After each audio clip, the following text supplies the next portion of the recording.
I'd like to jump in.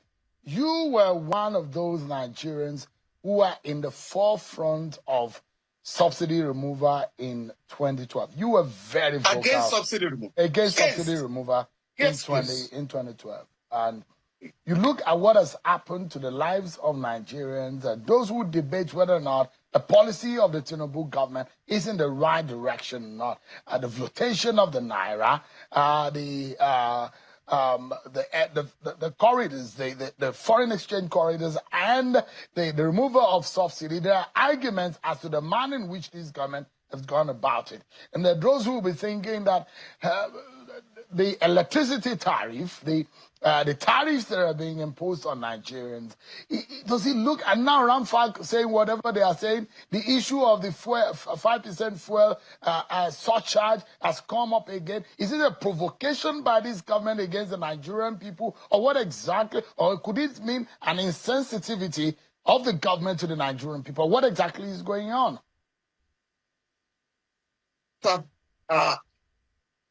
Try to impress on the government or the authorities in the country. There's no way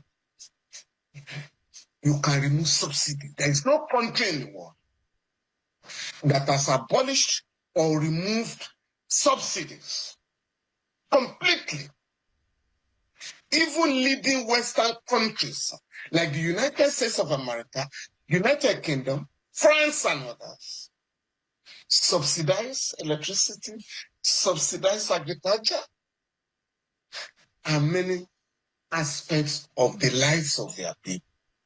So, when the government say we're removing subsidy, actually, matter of fact, if I must say, it is IMF and the World Bank that insist that the government must remove all subsidy. We ask the government, develop the courage, muster the courage to tell this Western imperialist institutions that there is no country that has succeeded on the basis of the prescriptions of the Brethren Woods institutions. And that is why we have to review the economic program of the government. It's not by taking one, at a time. It has to be holistic. You cannot devalue the currency. You cannot dollarize the economy while you are also removing subsidies. And at the same time, you try to single out public political office holders with a view to increase their salaries and allowances. When you do that, you are provoking the people. So the government will have to, as I've said, in removing subsidy today, what is shared at the end of the month by way of statutory allocations has tripled what was shared before the removal.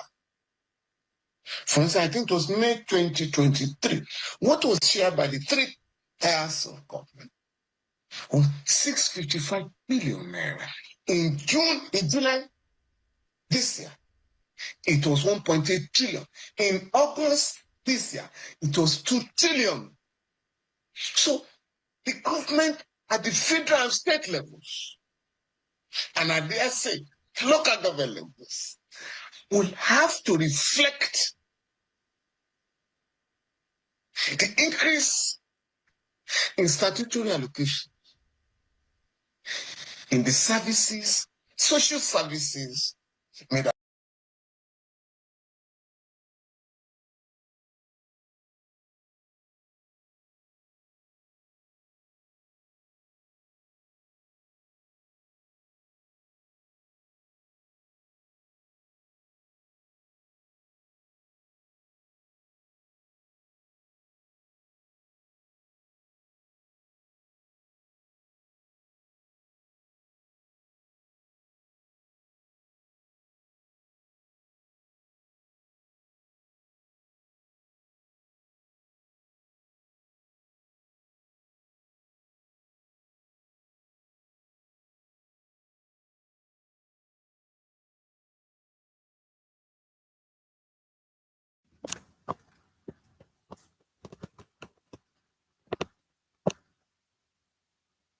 Nigeria,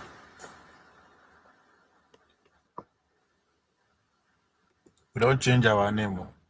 Somebody was, I think it was Oga Abi, no George on Dr. Damage. Was it yesterday? That's 90 Minutes Africa. The guy they asked me why they always change my name in terms of the name of the channel. This is the first time I'm changing the name of the channel from honor politics to unnatural mystic. I simply reply him that the world is changing.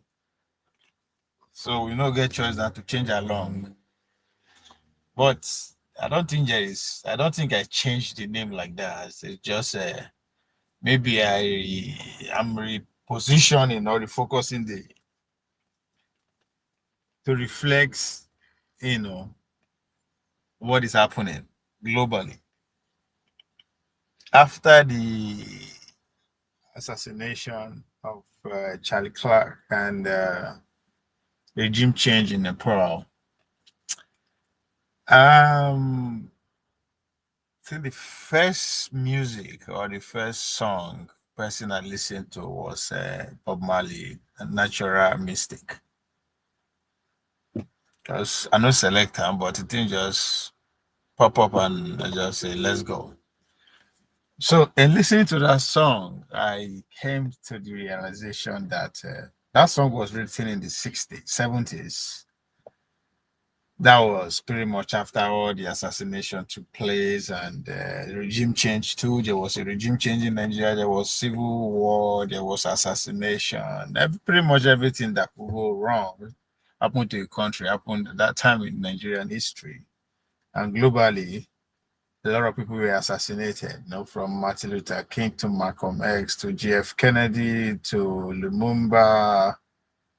You know, so and. Bob Marley saw or approached what was happening or what had happened period to the 70s, and he pretty much summarized to be a mystery. It is a natural mystery out there that is sweeping the globe. And as much as I want to agree with him, but I also disagree. It's not longer now. What is happening to her, especially in today's world, 2025? It's no longer mystery. It's not natural anymore. It's unnatural. These are not things that are happening are not natural. They are unnatural. They are well orchestrated. They are premeditated. They are well planned ahead, carried out. So that's where that name change come from. So instead of saying things that are happening are natural, I coming from the spiritual realm, I get it. But we are doing it to ourselves, so they are not unnatural. We know it. We can explain it. We know from the beginnings to the end. We it is our doing. So it is not out of our reach. During his time, things are not that real or real time. Things are not playing out. I think the first bomb in real time was against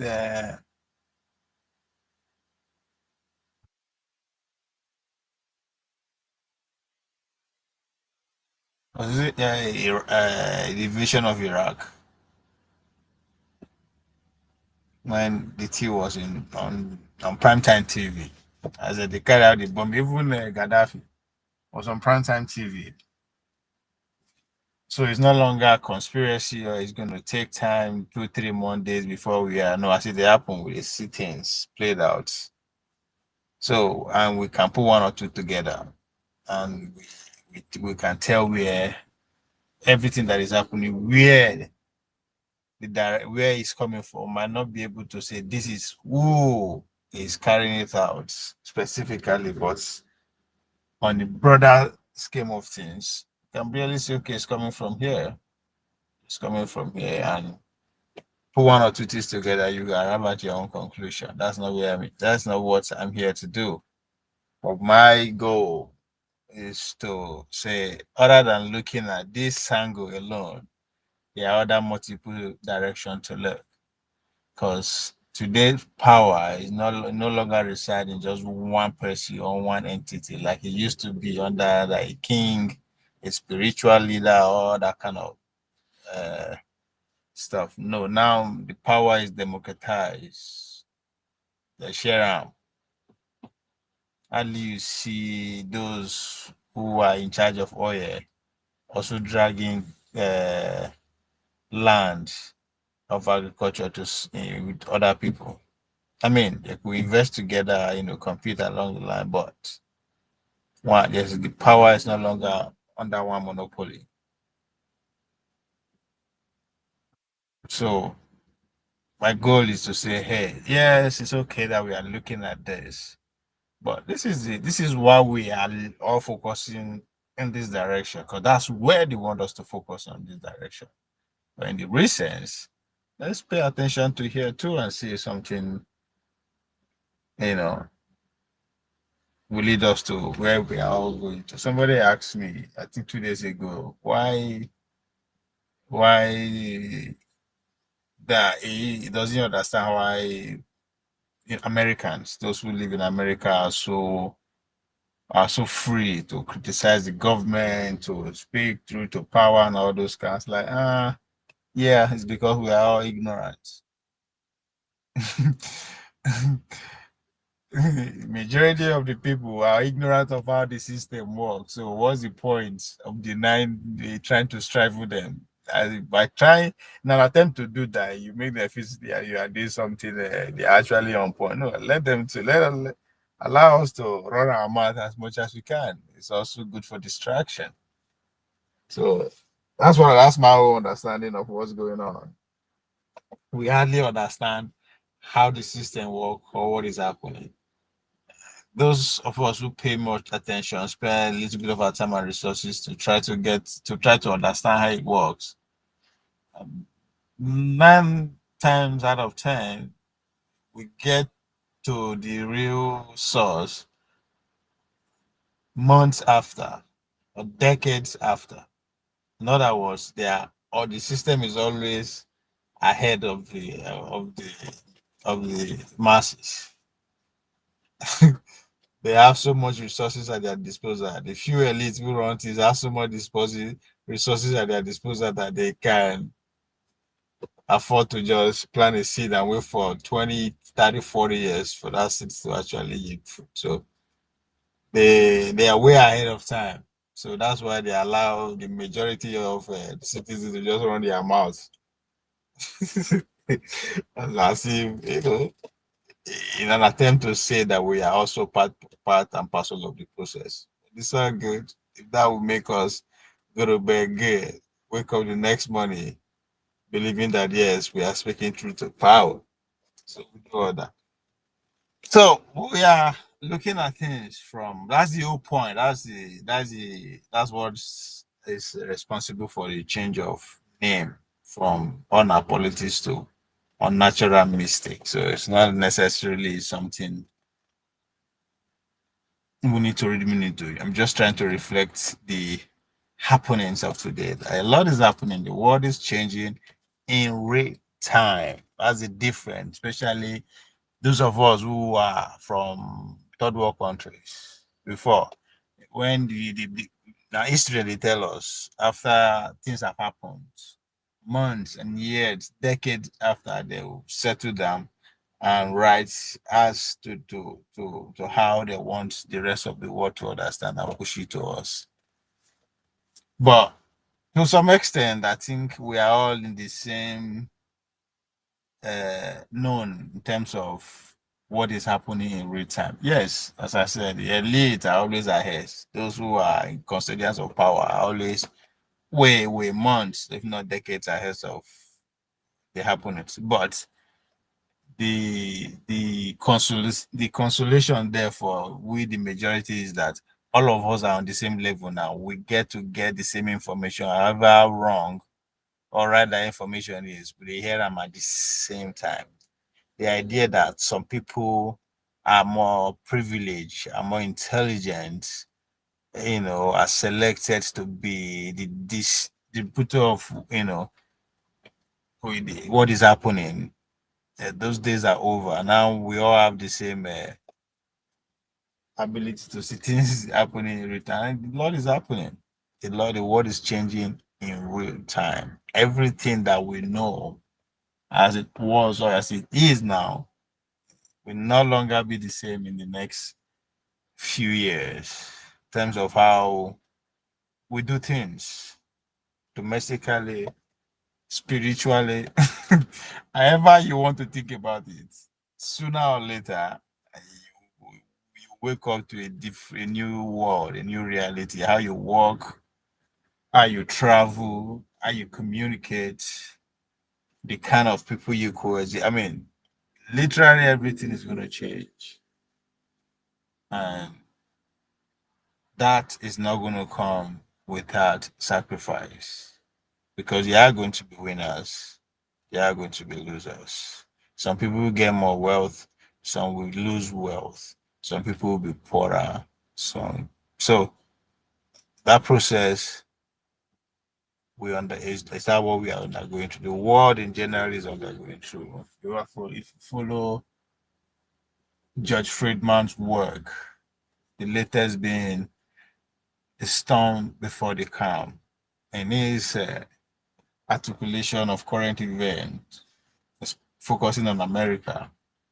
The America is going through what they call the storm, and after the storm, there will be calm, which is what Donald Trump articulated as the golden age. Now, how soon the storm will be over, that is still unfolding. And how soon the golden age will take shape, we don't know, either our lifetime or not.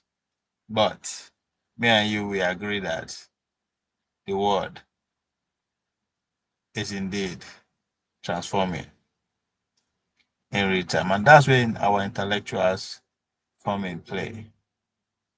But we'll get into that. In the meantime, so my criticism of the elite today is coming from the works of Thomas Sowell. Thomas Sowell, from his Intellectuals and Society, Intellectuals and Societal. If you are there listening and watching, please like, share. I see 3 people there. Like, share, or go and come back. The choice is yours.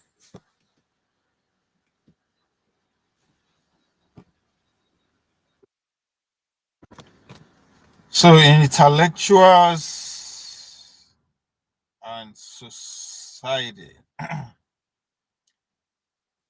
Thomas Sowell made us to understand that there are some people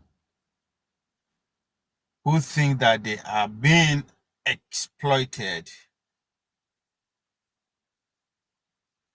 should ask themselves whether they would be missed if they left or whether people will say good riddance.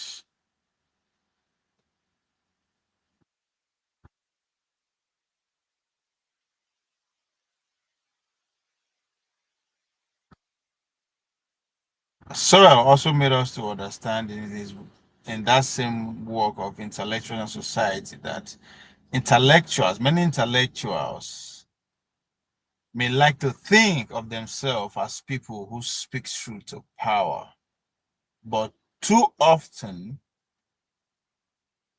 they are people who speak lies to gain power.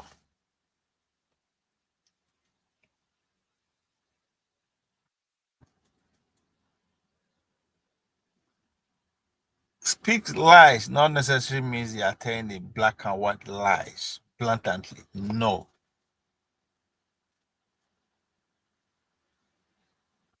speak lie, is coming to TV like Falana and paints the same narrative that they have been painting for the past 20 years, which is pretty much the narrative of those who are in custodians of power, to which he is a huge beneficiary, wants. So his influential today, his influence can't be attributed by the layman as speaking truth to power. But in real sense, he is also part and parcel of that power structure. I mean, all his clients are the people who are the custodians of power. Poor man, they represent poor man.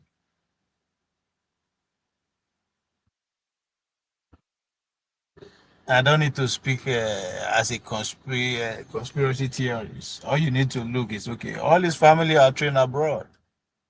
These are part of the agreements that those who are in custodian of power in Nigeria today have with the Western investors.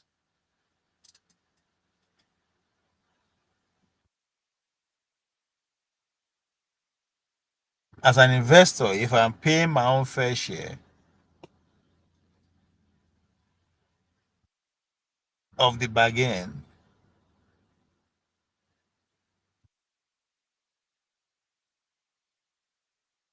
I don't need to sponsor any narrative.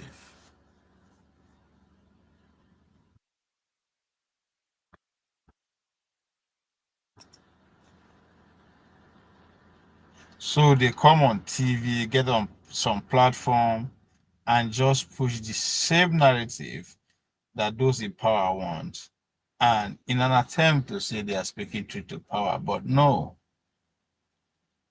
I said it yesterday that one of the simple indicator that the society is poor by every standard, not just materially, is that anyone or anything that can articulate their problem are being turned to celebrity overnight, which is exactly what Falana fall into.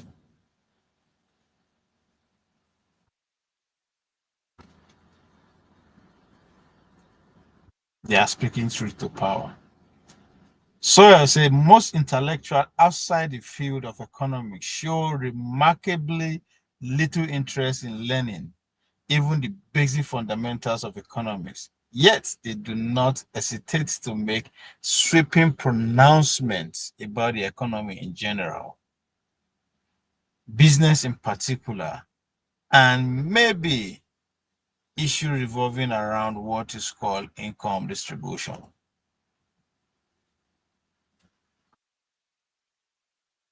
That's exactly what Falana is doing. He's quick to point out America is giving subsidy, London is giving subsidy, Kenya is giving subsidy, oh, blah, blah, blah, blah. But the fact that Nigeria is not giving subsidy, quote unquote, if that is what it think is going on, then somebody is benefiting from that. And who is that person? Femi Falana will be the first 10 people who are not in government but claim to be speaking truth to power in the name of an expert in legal matters and become celebrity overnight. Yeah. So I like to jump in. You were one of those Nigerians who were in the forefront of subsidy removal in 2012. You were very vocal Against subsidy removal. against Yes. subsidy removal Yes, in 2012. And you look at what has happened to the lives of Nigerians, those who debate whether or not the policy of the Tinubu government is in the right direction or not. The flotation of the Naira, the corridors, the foreign exchange corridors, and the removal of subsidy. There are arguments as to the manner in which this government has gone about it. And there are those who will be thinking that the electricity tariff, the tariffs that are being imposed. The protest against the subsidy that Shehu is referring to was in 2012, called Occupy Nigerian Protest. It was against subsidy cut under Goodluck Jonathan. All of them, all the USAID products, from the pastors to the lawyers to the Nobel laureate winners to you name it, they were all in the streets demanding no to subsidy cuts. All of them. 10 years later, they are all on the other side. They are like American politics. 60 years ago, Democrat were where Republican is now in terms of issues. But today it is the other way around.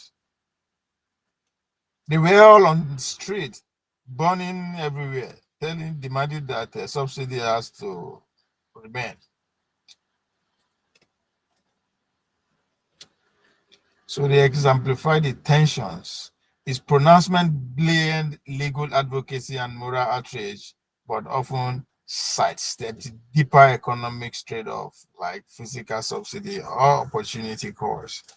So let's look at the broader debate here. So Tinubu policies and the Brentwood institution, because that's where it's going next, right? So Tinubu administration has pursued aggressive liberalization, including subsidy removal, naira flotation, and exchange rates unification, with the IMF and World Bank have long advocated as prerequisite for loans and stability. So when these men collect this loan, they know they chop them by themselves. The $32.5 million that was just given to them by the State Department of the United States of America, no, they go spread that around. Because most of the beneficiaries of that money, or those one will go steal the money, are his clients. How will they get paid? But again, they will leave the real issue and come give the grammatized headline.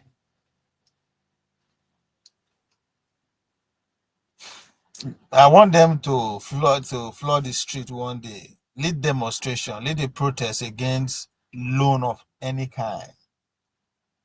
Who collect loan?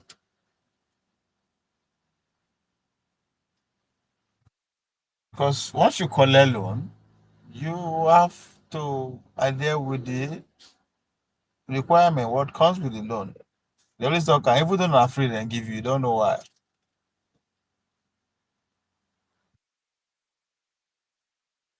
So IMF and World Bank have long advocated as a prerequisite for loan and stability. So proponents argue that this step outside competition. So maybe let's look at what's changed since 2023 and see why this man did make noise today.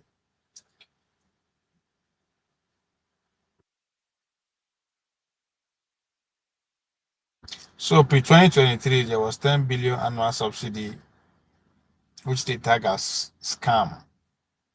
That was pre-2023, pre the Tinubu coming.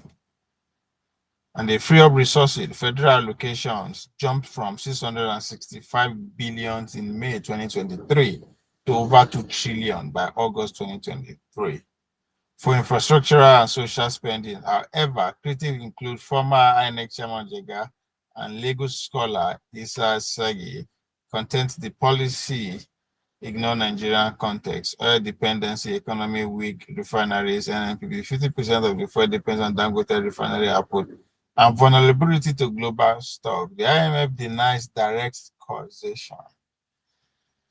I'm not going to blame them now. Then you come meet me, I give you something. I give you money, I give you condition, you accept it.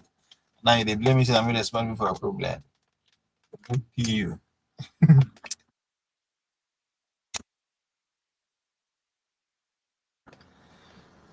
So of course, yeah, I will do the same thing if I be IMF. I'm not responsible for your problem. You came to me, I came to you, we had an agreement, you signed paper, you go, and now you're asking me, you are now blaming me for your for a predicament. No, that's not how things work. So the IMF denies direct causation, insisting that the decision were domestic, of course, but stand by its advice, emphasizing a comprehensive policy mix with social transfer. Now the transfer will never transfer. Now there be the problem. Oh. Well, by the time Tinubu again make his transfer now, a few months to election, they will do transfer. This is everybody go, everybody go. They look for something else to complain about. They say, yes, deflation hit 34% in mid 2024. Petroleum price soared from 185 to 700 per liter, and poverty dipping for 133 million Nigerians. So it's not be something we will never experience before, right? In the 80s, 1986 to be precise, Structural Adjustments Program SAP under Ibrahim Babangida. Also, IAF driven led to deindustrialization and inequality. Now, that is in the 80s. After they don't finally take out Murtala Mohammed, who was pretty much against those same policies of the IMF, pretty much coasting towards the Soviet Union, they take him out. Now, at the same thing they happen, and Bola Tinubu understand that if he dare go against the world rule-based order, I be once he make a decision to go against the Bretton Woods institution, two things go happen to him. Take him out. Both ways involve taking him out, physically or regime change. The structures are already on ground. The structures are already on ground to cause color revolution. The NGOs are very active. The Amnesty International is very much there. The churches are, religious leaders are very well positioned. The media are already on board 24/7. They are just waiting for any man to misbehave, to say, I'm taking you on. Good luck. What happen to good luck? We'll first start with our first. If you no agree to step aside, which way after the election, then austerity measure will be considered.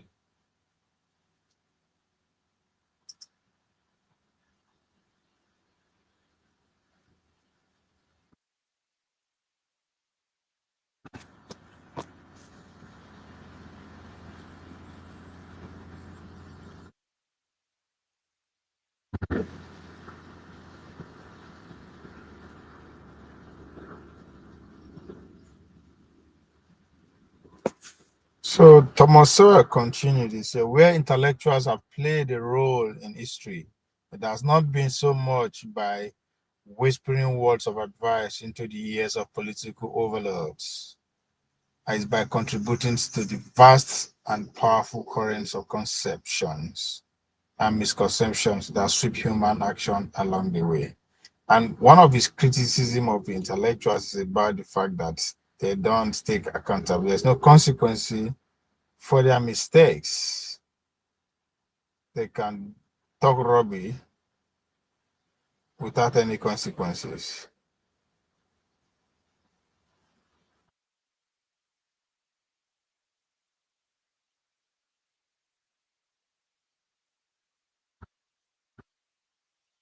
That is one of Thomas' criticism.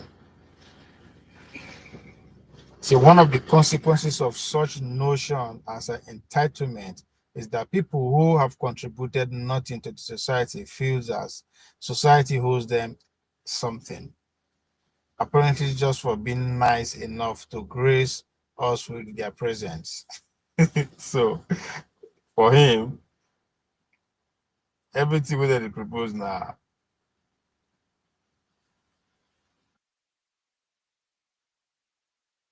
and nothing.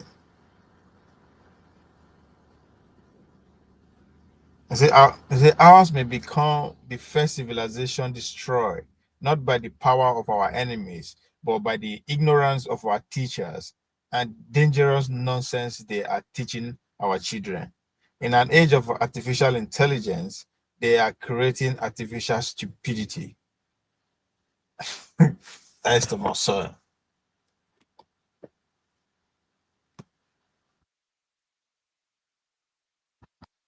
Post on Nigerians. Does he look and now Ramfak saying whatever they are saying? The issue of the fuel, 5% fuel surcharge has come up again. Is it a provocation by this government against the Nigerian people, or what exactly? Or could it mean an insensitivity of the government to the Nigerian people? What exactly is going on?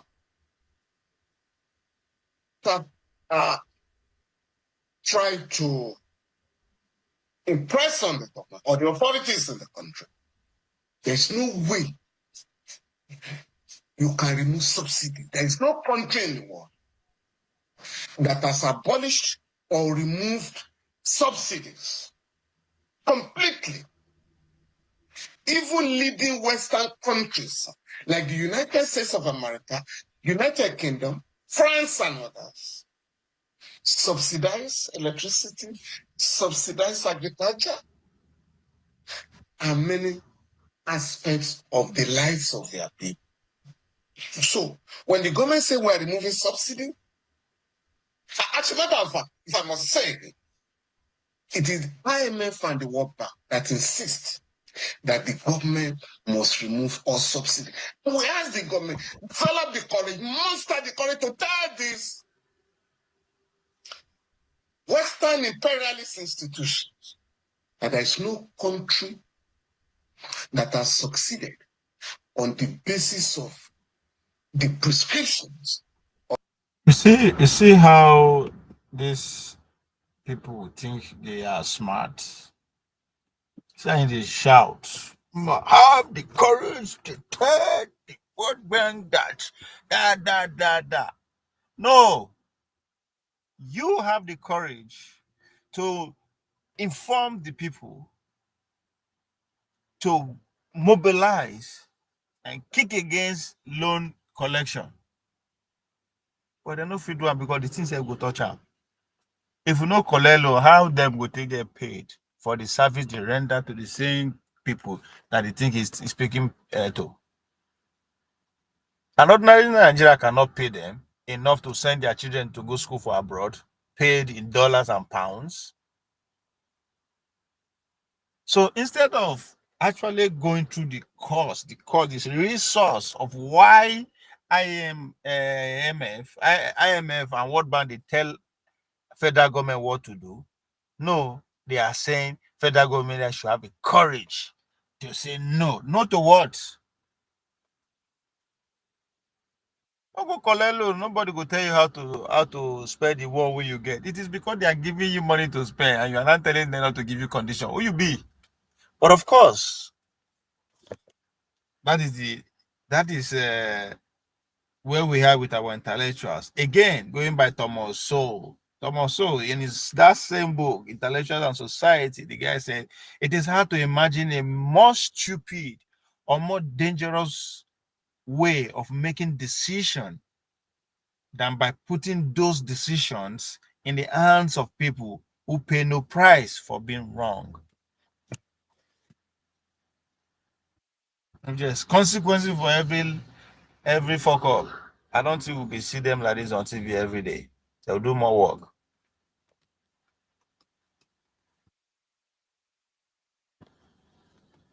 Of the Brethren Wood institutions. And that is why we have to review the economic program of the government. It's not by taking one, at a time. It tends to be holistic. You cannot devalue the currency. You cannot dollarize the economy while you are also removing subsidies. And at the same time, you try to single out public political office holders with a view to increase their salaries and allowances. When you do that, you are provoking the people. So the government will have to, as I've said, in removing subsidy today, what is shared at the end of the month by way of statutory allocations has tripled what was shared before the removal. For instance, I think it was May 2023. What was shared by the three tiers of government was 655 billion naira. In July this year, it was 1.8 trillion. In August this year, it was 2 trillion. So the government at the federal and state levels, and at the state, local government levels, will have to reflect the increase in statutory allocation in the services, social services made.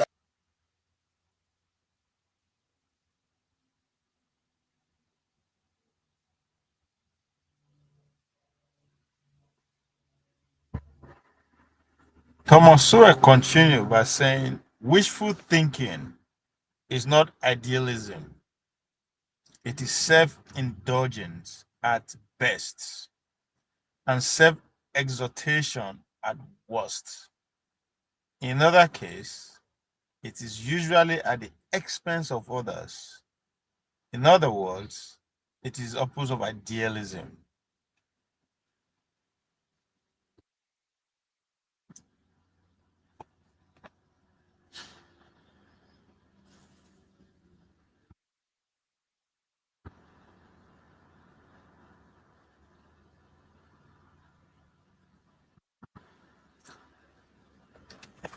Thomas Sowell continues, says, the intelligentsia encourage people who are contributing nothing to the world to complain and even organize protests because others are not doing enough for them.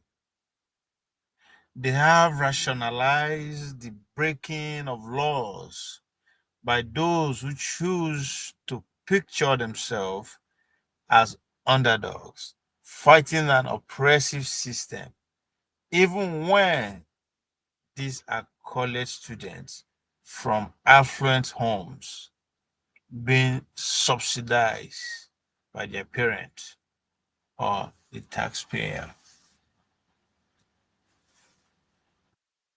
Chores and co.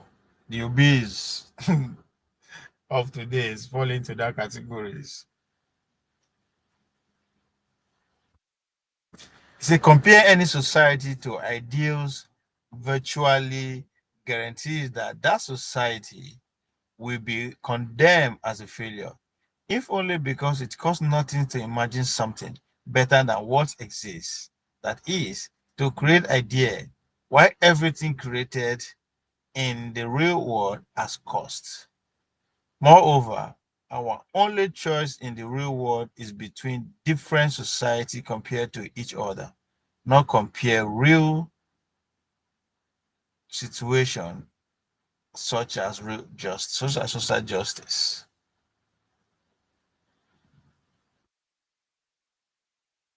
So the real reason why IMF they tell us what to do is because yes, they won't giving us the money to do that. Simple. So I give you money, I say use and go buy a car. You know go, you say you want use and go invest. Okay, oh, I will give you another one. Because I know that you go come back. Because it's the fastest and easiest way to make money. If only 4 years you get, even then 8 years, you spend the billions already to get there. So you have to make not just back the money you invested, you need to make profit. So is everyone around you.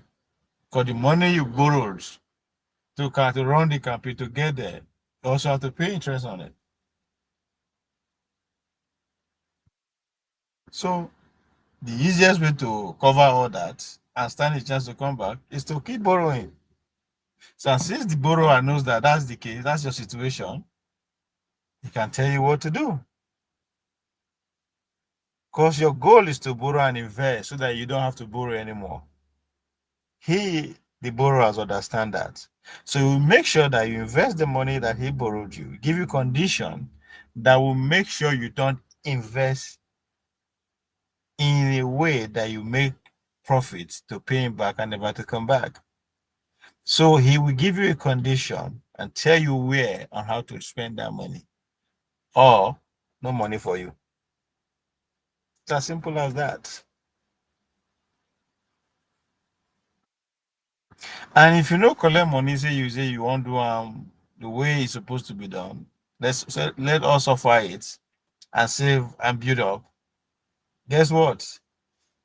That one too no go work, because they are already half of the population that are supposed to be on your side to sacrifice to do that together have already been bought off, been paid off. Let me not say half of the population, maybe 1/10 of the population, which are these intellectuals who are trained abroad, or their offsprings are being trained abroad.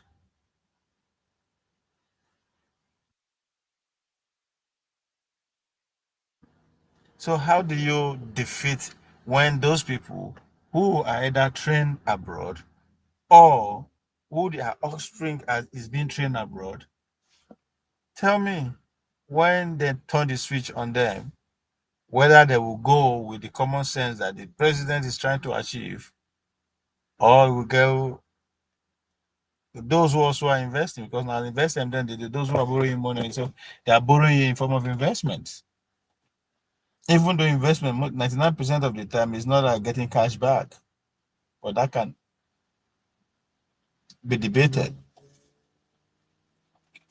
So all our intellectuals are all compromised, every one of them, not because they want to, but because they also want power. They want status. I don't fault them or blame them for wanting status. That's human. Every human wants to be recognized. Every human wants his voice to be heard. However small or where in that place is. Not be everybody could be president. That's not possible. That alone has its own drama. But you want to have influence. You want to be on TV every day. You want to be celebrated among your equals. So you keep pushing. In the process of pushing, you will need help. And that help comes fast from outside. You either need help to secure yourself, or you need help to train your children abroad.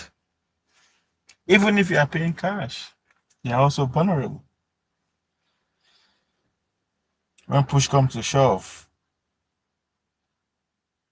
they'll make you understand nobody give a fuck about how much you pay. Get the fuck out.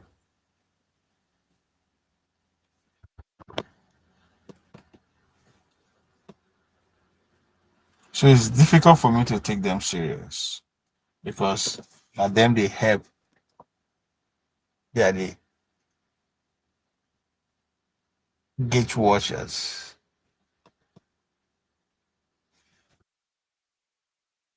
They are the ears, claim to be the ears of the community.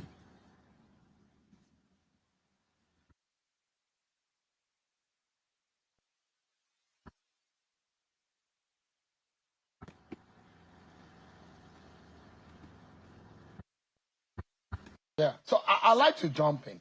You were one of those Nigerians who were in the forefront of subsidy removal in 2012. You were very Against vocal subsidy removal. against subsidy Yes. removal Yes, please. in 2012. And you look at what has happened to the lives of Nigerians and those who debate whether or not the policy of the Tinubu government is in the right direction or not. The flotation of the naira, the corridors, the foreign exchange corridors, and the removal of subsidy. There are arguments as to the manner in which this government has gone about it. And there are those who will be thinking that the electricity tariff, the tariffs that are being imposed on Nigerians, does it look, and now Ramfak saying whatever they are saying, the issue of the fuel, 5% fuel surcharge has come up again. Is it a provocation by this government against the Nigerian people, or what exactly, or could it mean an insensitivity of the government to the Nigerian people? What exactly is going on?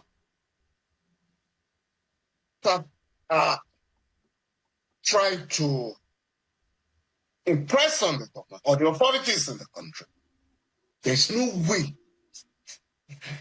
you can remove subsidy. There is no country in the world that has abolished or removed subsidies completely.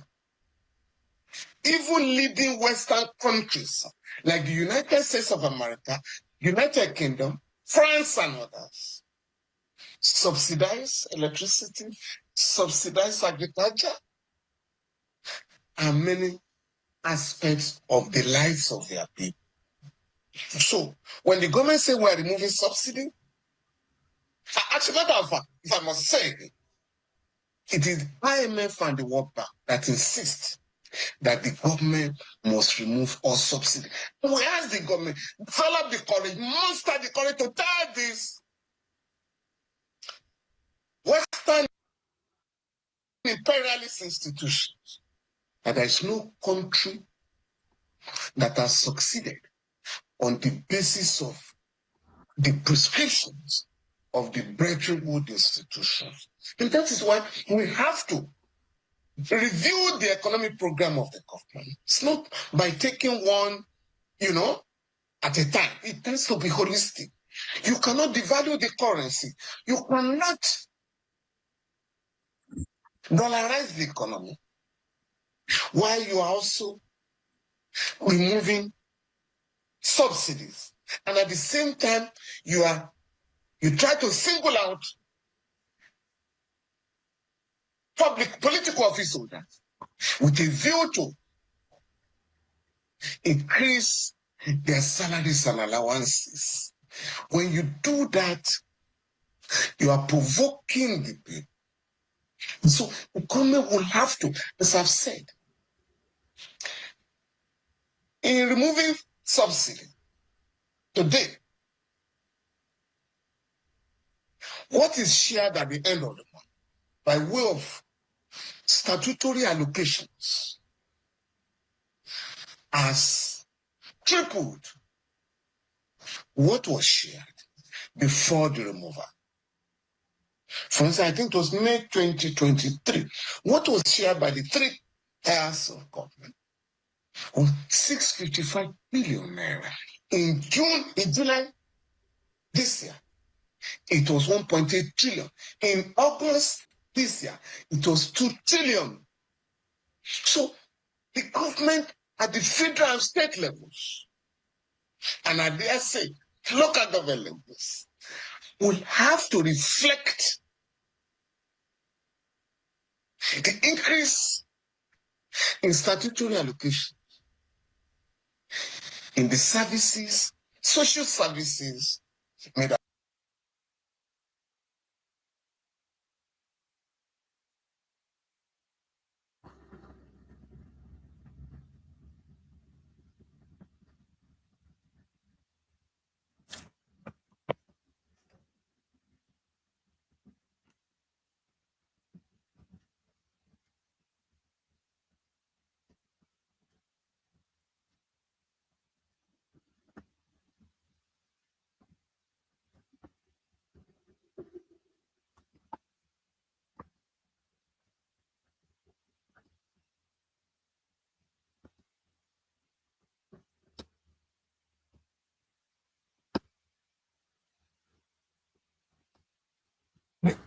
For another one of them, there are many. They come in different shapes and sizes. Thank you so much for stopping by this evening. It's a pleasure to be with you guys. I've tracked and chased Trust TV for a while. Right. I'm happy that finally I'm in the studio. We're happy to have for you. this conversation. We're happy to have you. It's a pleasure. Right, let's start on this note. Just 24 hours ago, the national chairman of the Independent National Electoral Commission had a lot to say about 2027. More so about what political parties and political figures have been doing in respect to the 2027 conversation. He says all of these developments, all of these talks about 2027 is not helping our electoral process. It's not helping our democracy because politicians, political figures, political parties are not playing by the rules. There should be no campaigning up until 150 days before the elections. What are your thoughts about his comments and the concern that political talk is pretty much inundating the polity? Okay, now I will pursue this line of thought from two distinct perspectives. You know, we live in a rules-based society. That's why we have rule of law and not rule of men and women. So I know what the law says, whether the law is right or wrong. Somehow you respect it until we change the law. The way and manner we separate politics from governance in Nigeria is mechanical. They're interwoven at every point in time. The system is a presidential system. We borrowed this thing from somewhere. It's not organic. It's not part of the autochthonous community's sense of civilizational evolution to say this is where we are in terms of our democracy. We took it from the Americans. From the day you're sworn in, Trump or Biden, you start campaigning for the next election, for the midterm. It's perpetual campaign. It doesn't mean that when they're campaigning, there shouldn't be governance, policy implementation, policy enunciation, debate over policies. But here, because we have a set of rules and regulations, this is the day you start this one, you do the primary election, you leave the ban on campaigning, we do whatever we can to respect that until it is changed, to ensure that every day, every minute, the domain or site of politics is full of contestation. You cannot bridge it and hold it back and say, wait until some certain days or weeks or months before you start. That doesn't happen. But the second angle to it, the second perspective,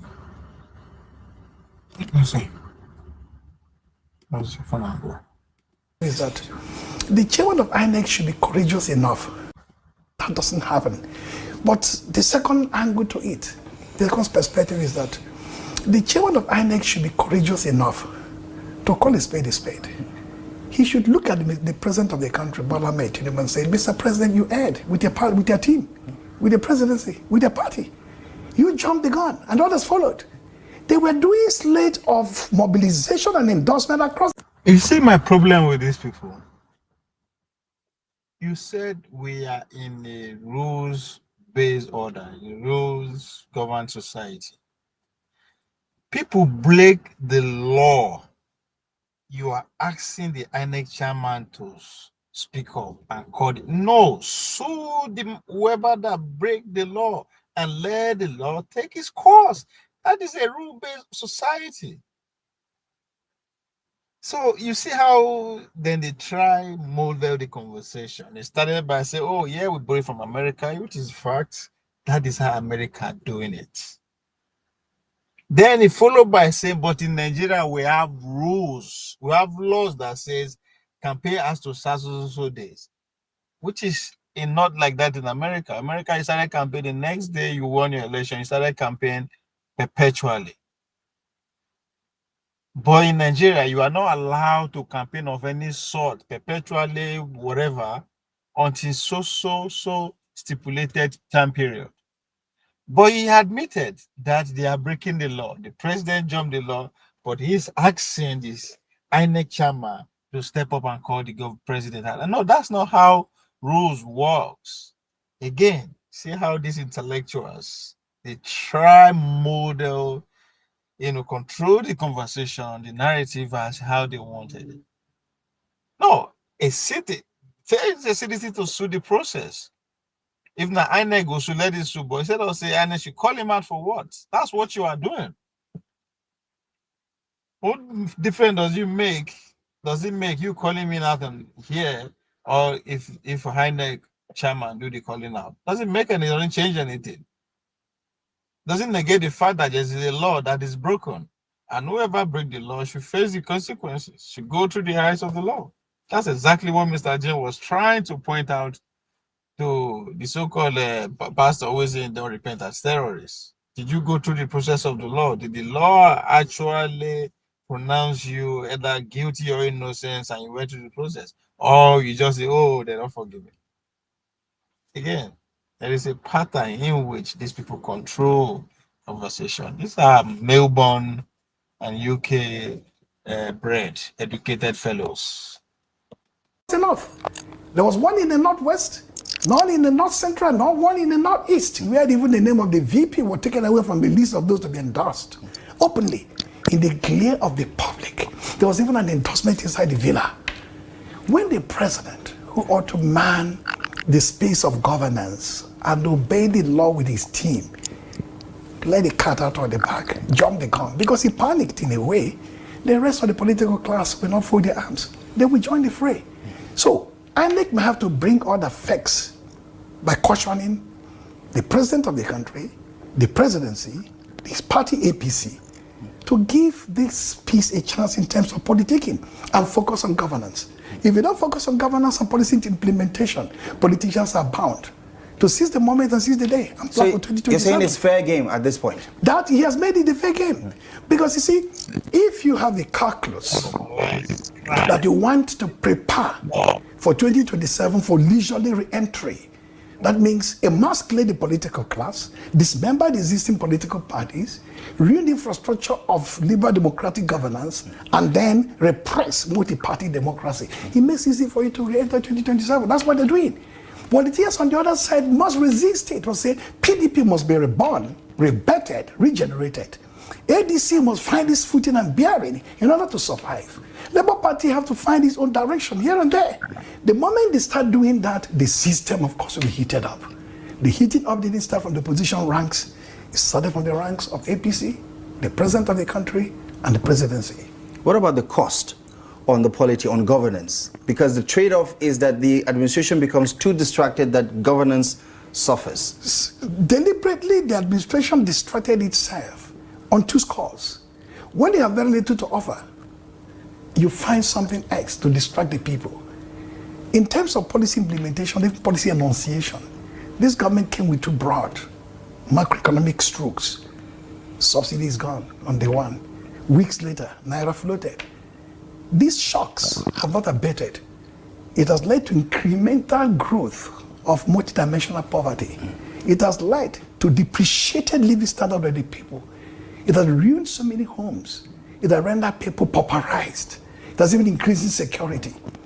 The moment you know that these policies, which are neoliberal policies, forced upon us from outside, are not working, you must find a way to breathe easy. That is campaigning, going towards 2027. That's why I said that the presidential team panicked in the sense that the policies are not working. As many of these policies have been thrown all over the place, but they're not sticking well. If you ask around their four key domains or sides of life, security, apparatus or infrastructure or architecture, how far is it? Northeast, north central, northwest, southeast. How is it going? Not well at all. Welfare of the people, prosperity of the people, transportation, education cost, and so on, living standard, cost of food, staple food, and so on, not pretty picture. Health-wise, not pretty picture. So ultimately, what you have to do is to shift the campaign, the debate, away from policies that have failed or failing into focus. You think the verdict is out already on the It's already reforms? out. There's nothing this government can do to change to 2027, because ultimately by 2026, second quarter, if I'm not mistaken, the primaries of all the parties will take place. The candidates who will face off against him will emerge. Campaign will start whether INEC likes it or not. That's what's going to happen. You needed 2 years, solid 2 years, to avoid politics and govern. He didn't get the 2 years because he decided to throw this 2027 transitional politics into the ring, and politicians accepted it with glee. So the blame should clearly focus on the government of the day that should have been consistent with bringing up pro-people policies and programs that will uplift the living standard of the people, attenuate poverty, lead to incremental growth of national prosperity, capacity, building in terms of our industrial production, Naira strengthening. Again, most crucially, the removal of subsidy with all the billions now released What's the impact on the life of the people? The country is still borrowing aggressively, much more than before in our history. So if you put all these pictures together, they're not pretty. The pretty thing for the president to do is to do what? Begin campaigning well ahead of time. I said it to many other studios. The government panicked, especially because the signals coming from the north were not pretty good signals. The idea for the president is that if we paralyze, pulverize, and neutralize the political south as the only standing force, then he can levy political war on the north. But if you have a President Jonathan from President Jonathan or P2B coming on board to dismember the South and break that unity into pieces by isolating the president and his team to the Milokun section of the South, that means the Southwest, liberating the Southeast and the South for the other two, or one of them, it means the North will now settle the score for two certain brothers in a very, very strong, robust political context. Because of that reason, he needed to re-engineer the North. The first part of re-engineering was when he shot the vice president. I won't stop at that. If they've had their way and less noise was made, possibly a Shetima of the Northeast could have been sacrificed for somebody of the Northwest. That means shifting from the Kanuri corridor. They may claim the corridor has only two potent states, Borno and Yobe, to the Fulani corridor, which has a lot more states. Sokoto, Kebbi, Zamfara, Katsina, okay, right down to Jigawa, Kano, etc. Is that your guesstimate? The point is that politics is a game of number. Right. At the end of the day, what is concealed in the dark will be revealed in the day. The president party, and he's going to choose a running mate. It's either he takes the vice president or he shifts the ground. If he won with Shetima, albeit a close call, why do you think he would want to change the winning formula? It wasn't even a close call. I said it was like a disastrous victory if you can use such a term. When he scored 37% over 100, that's not a close call. The other party is lost. He didn't win.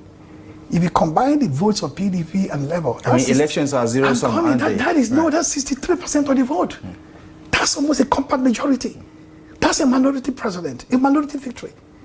So he actually lost in terms of the number, in terms of the arithmetic of it. And that is because he was not even known. Check history. Obama did very well in 2008 because say, yes, we can. The fire, the spirit of audacity, that charisma carried him through. 2012, he did very poorly because they've seen him for 4 years and said, he's a regular politician like the rest of them. Buhari came. Mr. Stop corruption, stop indiscipline. So, second, it was much more difficult. Jonathan, even former President Jonathan, shoeless, breath of fresh air, not a typical politician. He did it. Second time, he conceded. So this president will not do as well in 2027 as he did in 2023. Something rubs off you, except your achievement is spectacularly exaggerated or extravagant. And you don't think Tinubu would survive a referendum in 2027? He can see that 27 will be a referendum on his own governance. It will be a promise of a better tomorrow. He just said, for 4 years, he gave it to me. I removed subsidy, life is better for you. I floated in Naira, everything is fine. Education is good, transportation is nice. The money I've given to the workers is solving their problems. These things can be said because people say, hello, this is alternate universe or alternate truth. We know the reality of the day. People are hurting. How do you think a man who not only won 2023 will win 2027 when there's nothing to run on? Right, let's talk about that political map that you talked about. The South, for instance. The talk of former President Goodluck Jonathan coming back into the arena, P2B already, Nigerians get the feeling that he is going to be in the race, right? Talk to me about how some say we're witnessing a remaking of the political map, especially in the southern part of the country. The APC has made some inroads there, albeit through defections of some governors in the southeast and now in the south-south. And there are concerns that some of them will actually still join the APC before the end of the year. What are your theories about what's happening in the southern part of the country about 2027? Now, quickly, before I dive into this matter, 2023, a certain P2P took the brand of a very small party, typically unknown, called Labour Party. No infrastructure. I don't used to use the corrupt term structure. no infrastructure, mean deeply embedded apparatus that can mobilize people for you, protect your vote, what they call mandate protection, canvas for you, interlinkages, networking ability and so on. And then political godfathers and godmothers and goduncles and cousins there to work for you. He smashed through the entire Southeast. He beat everybody. None of the other candidates scored 25%. Maybe in one state, I don't know. South, he did extraordinarily very well. That means capturing governors or senators or getting them to defect will not solve your problem. Because this is not organic. You are picking them from the top, but the mass base is still intact, rearing to go, bitter, angry, disenchanted and discontented. If you add the Jonathan mix, that's a phenomenon. 11 years ago, late Senator Ifeanyi bettered or founded TAN, Transformation Ambassadors of Nigeria. I was a spokesperson of that TAN. I was the face of that TAN. What was the mission of TAN? That Jonathan has done well in the first term. Nigerians now demand he should do a second term.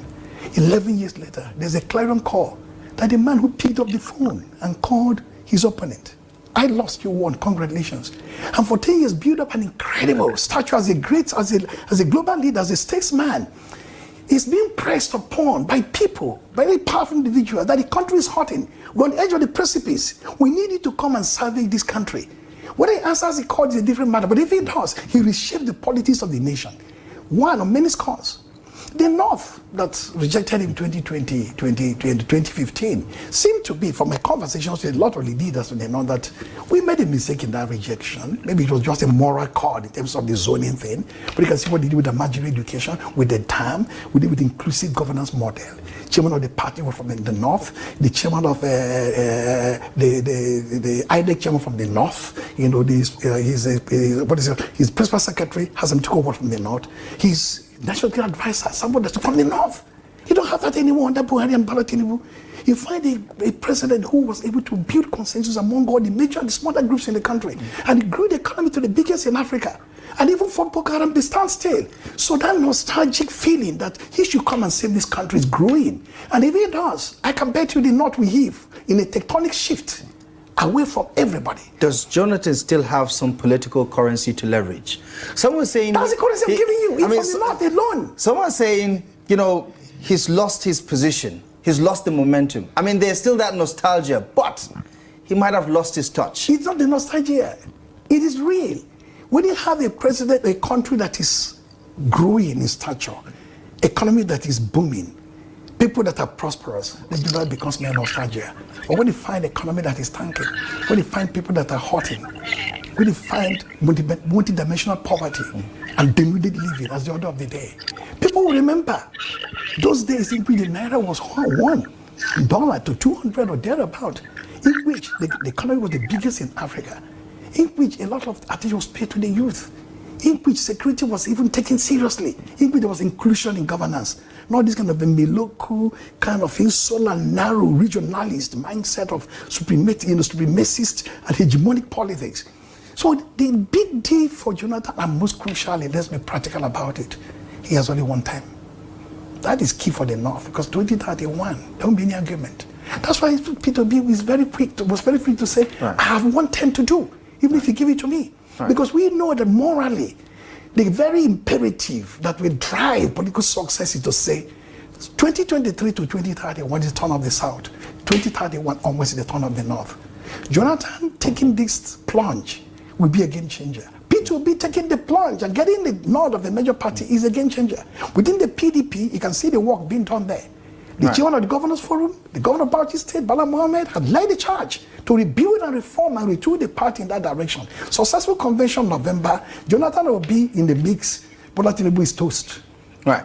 Let's take a look at that picture one more time. It was taken earlier today. In fact, this is former governor of Anambra State in a handshake with former President Goodluck Jonathan. Earlier in the day, he said that, quote, they had a robust, fruitful, closed-door meeting and discussed the state of Nigeria. And of course, it's a known fact that P2B has a lot of respect and admiration for former President Goodluck Jonathan. But there is a big question about who steps down for whom? Oh, it is not it's not in my place. Right. But what do you think about that being? I'm an analyst. See, Yeah. my duty as an analyst, as a student of power and politics in Nigeria, is to watch data like this, to see that picture, not speculation, that P2P went to see the former president. His former boss, in a way. He was the honorary advisor on finance and economy, 2013, 14, 15. He was the deputy campaign manager of his campaign 2015. He was even the running mate to Atiku 2019. So he's very closely associated with PDP. That's the last president of PDP. Extraction. But there's a lot of talk, Prof, about what could go wrong if both individuals decide to throw their hats in the ring. Do you know why I talked about the president and his team getting the plot wrong and panicking?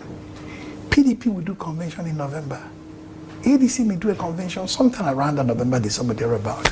From the INEC timetable, the presidential primaries will be July, August 2026. That is 1 year. It's a lifetime. It's a lifetime and enough time to sort out these issues. Who goes, who doesn't go? Which platform or not platform? The time is not upon us yet. What upon us now is to ensure that these incredibly resourceful individuals, the former president, the disruptive leader of the Biden movement, and then a reborn in the PDP, are all there witching, and even to an extent, a reborn ADC with a new life given them by INEC there, will be there to shepherd opposition politics that the president and his team never thought would happen. The idea was that these parties will collapse before 2026, 27.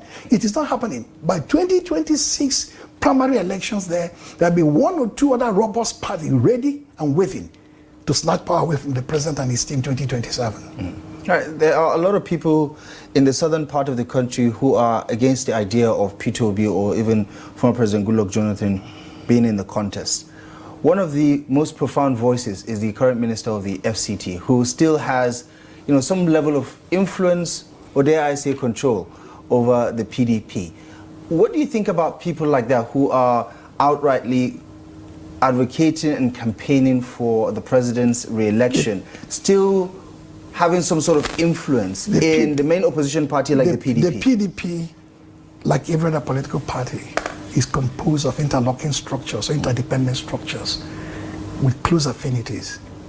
The leading one there is the governance forum, because of the space and power and influence the governors occupy. The chairman is Bala Mohammed of Bauchi State. That engine room of party revival is insulated and inoculated from any of this matter you're talking about. That's most important. The second one is the NWC. Had some issues in the past 1.5 years, but now reborn. They are together. That's why they were able to sign off on the convention with ease, with everybody in sync. Not to please the president, not to please anybody that pleases the president, but ensure that the party is a formidable autonomous entity that is going to give the president and his team a run for the money. The third one is the board of trustees, headed by Senator Mwabara. That is in sync with the governance forum, in sync with the NWC. So in that sense, the dominant tendencies in the party are working towards the actualization of an independent party apparatus that is going to either we have Sheyi Makinde as a second-term governor. He happened to be a former aspirant. He happened to be President Jonathan, a former president of the party panel. That is the picture, not painted by me, but by reality. Secondly, other entities in the South who are urging for certain solidarity are those who are benefiting from the misgovernance of the current government, of those who are part of the Milokun, spirit of this is our turn. Ogun State, for example, has 4 or 5 ministers. Fact check me on this. Entire Southeast has 5 ministers. There's no Southern solidarity in that matter. The 3 domains of hegemony, presidential power, economy, and security apparatus, all confiscated by one entity. That entity doesn't represent the Igbo, Efik, Ijaw, and the BPO. Represent only one dimension. People increasingly, I don't know whether it is true, it could be speculation, that the language in the villa now, people know what it is. The language in the central bank, people know what it is. The language in NNPC and language in immigration and the language in customs, they know what it is. That's narrow language. So even when if Sheyi Makinde were to do well in the primaries, he's going to bring that spirit that is known in the Southwest, progressive, inclusive spirit, not a Milokun spirit, that is regionalist, hegemonic in contents, insular, and parapoic in orientation. Right. I mean, I wish I can understand that less Don't expression. you know what Barakwa is? When you're in university, Barakwa means your village assembly. Right. Whenever I have, like, for a year from, say, a village in Kogi or whatever there, and they hold the meetings there. So you find this presidency is like Barakwa presidency, you know, a presidency of me, I, myself, and my people. Right. Distinct from the rights of the people, even in the South. I'm sure the presidency would disagree with your submission there. He can't disagree with, excuse me, please. This is not something we are doing because we love to do it. When you have, I say, the three domains of hegemony, I told you the Jonathan presidency, Press Secretary, Hassan Tukel, Chief of Staff at the time was Ogadiome. At the time was from the late, General Arobofa, forgot his name, from Ondo State or thereabout. The National Security Advisor, Sambo Dasuki, INEC chairman from the north. Oh, Tinubu would say the same. He has the NSA from Adamawa State. Yes, I know. Yeah, the INEC I know. But if you look at inside the villa itself now, the forces there, if you take the security apparatus, take the army chief, to the degree even that an army chief was abroad for a long period of time, we have a country suffused with generals. Suddenly a new term emerged, acting army chief, from the same stock. It's never done in the army. No, it's not done in the army. You have the police. You have the DSS. All in one army. Then you have the Minister of Finance, you have the FIRS, you have the Customs, you have the Central Bank. It's not something Udenta is saying. That is the truth. All right. If you don't balance this thing, it will haunt you. So what he needs to do at this stage is to retool that government apparatus.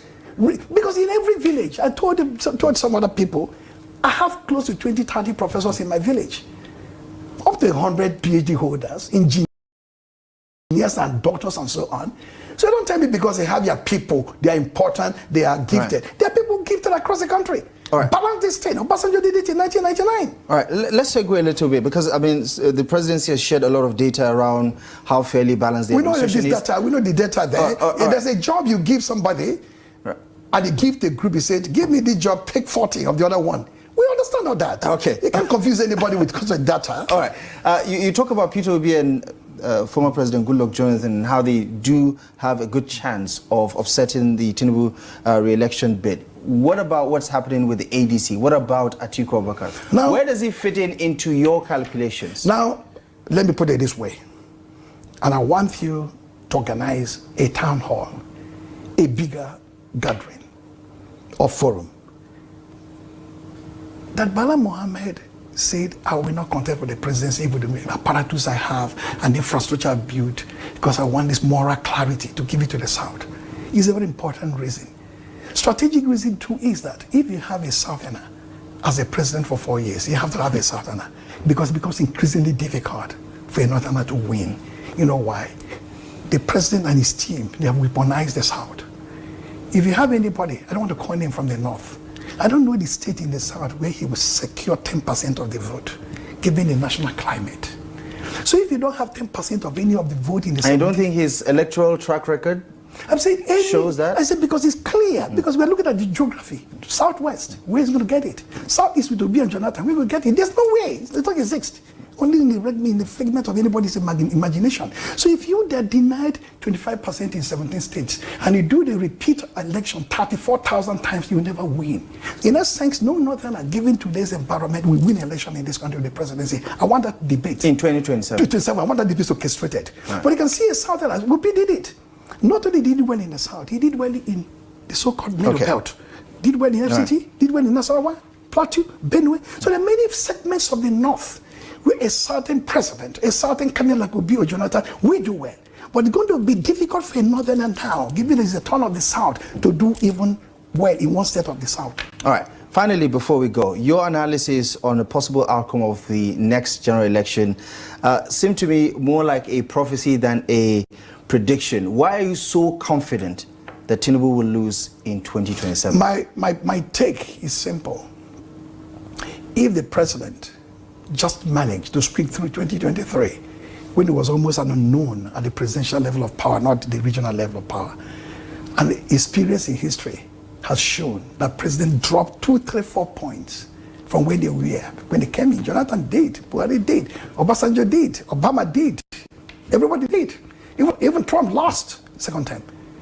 There is no way he will do better with the state of the economy and the state of insecurity and the state of poverty.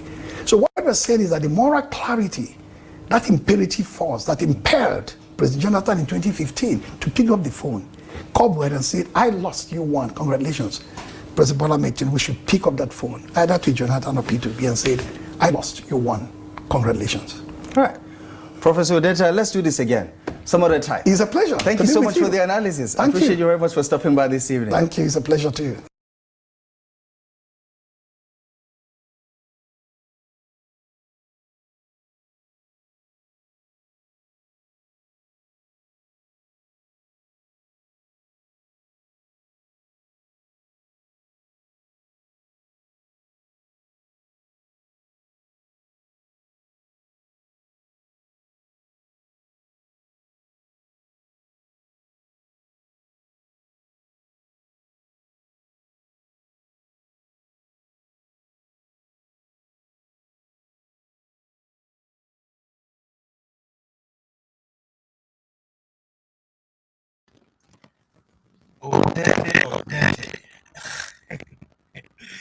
If I did a position, I'll take the same side too, or go after the president, as really with the opposition and employee. Because the president is already have a lot of spokespersons at his disposal. They will just say, oh, Tinubu is not going because other presidents keep calling their second times. That's not the reason why Tinubu would lose. Only he also made a point that no other candidate can win presidency in 2027, which I agree with him because of what the obvious reason here, which is the current climate of the country. I mean, it's set right on by time. That is illegal. The way a big genius is that say, oh, South society lost Jonathan. I mean, where good cannot win any government when it comes to today's challenge. Like, just again, I understand the conversation has to keep going. People have to keep misleading. They have to keep misleading people.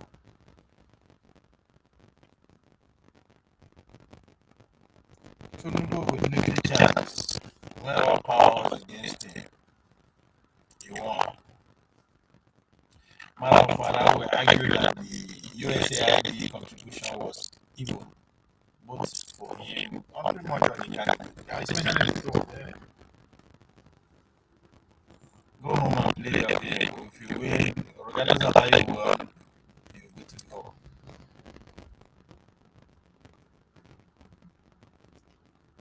The reality is that these intellectuals are not putting before us. Bola Tinubu is doing well by the power that can go against him. Now the same people will come and say, oh, not want to throw him out.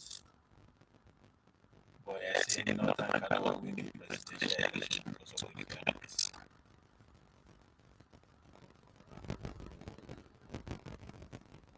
The North are going to 2027 not to us to do, but to defeat me. I find will come. Either by making sure the numbers are not to what you got before, or the position is even worse. That's what 2027 is about. Anything outside is take with the pinch of salt. For all these people they give you ground and analyze what is not there. When push comes to shove, they know how they take the script together. Ulog is not popular. Ulog has no followership of any kind. The power that brought Ulog kick him out. So I understand where the force to be an Ulog. I mean, these are the same people who we have the same voter, regardless of who are the joint force. None of them is popular enough, so I don't understand them joining force. Anything. Let's do. Thank you serious for a minute.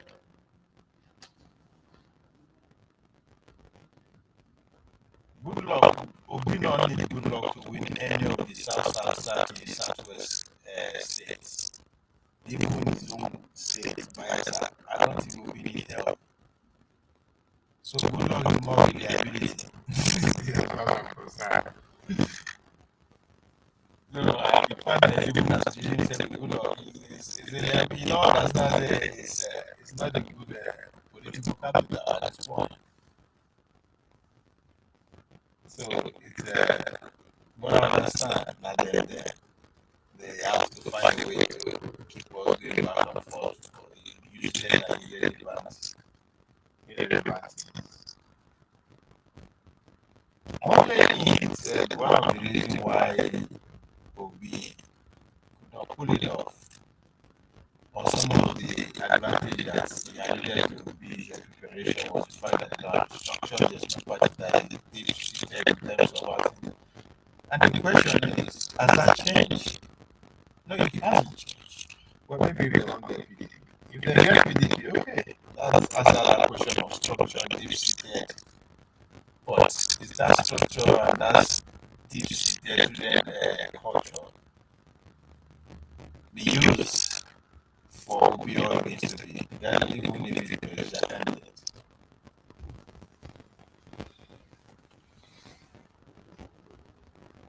So the criticism of Obi's failure, not in terms of the Labour Party when it got to elected, has still very much there. Nothing has been done to change.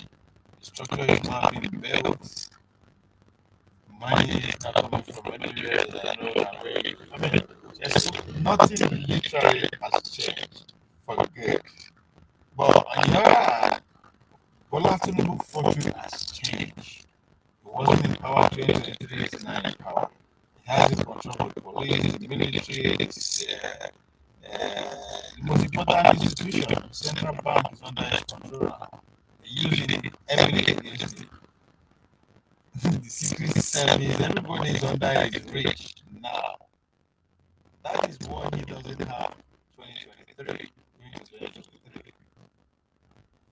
He literally have all the political parties now that he don't get that on 2023. So everything he lacks, he got it this time around. But most importantly, everything he had going to 2023 has been tripled. So I don't know why I don't know why these people have to keep being divided. They need a job. The only way to keep being divided is the only way to keep getting your profile, just like Thomas Sowell said. Most of these people speak to the power, not necessarily for the benefit of the people, but no, to enhance their own status. So these people will keep taking the wrong side of the keep saying the wrong things in order to keep getting invited, in order to keep getting a profile. But that is how you get paid. It's all about status. So if you analyze things from the reality point of view, you don't get job. So you have to keep saying things that people want to hear. As I said, one of the indicators of a poor society for every level is that anyone who can articulate their pain, their problem, is well rewarded with fame. Exactly what is happening. And the power structure, those who are in custodian of power, love people like this. Use them to empower them. That's exactly what the job of this intellectual from different spheres look for. So you have to keep doing the opposition. Then when the people want to hear you speak good about alternative, yes, alternative are their thought. So that's another way of looking at this. What does it bring to media? Of course, the economy is not working. I remember the last time where people have voted in power or put out of power because of the suffering of the economy. They use them as a motto, as slogan, yes, we can, all this kind of bullshit.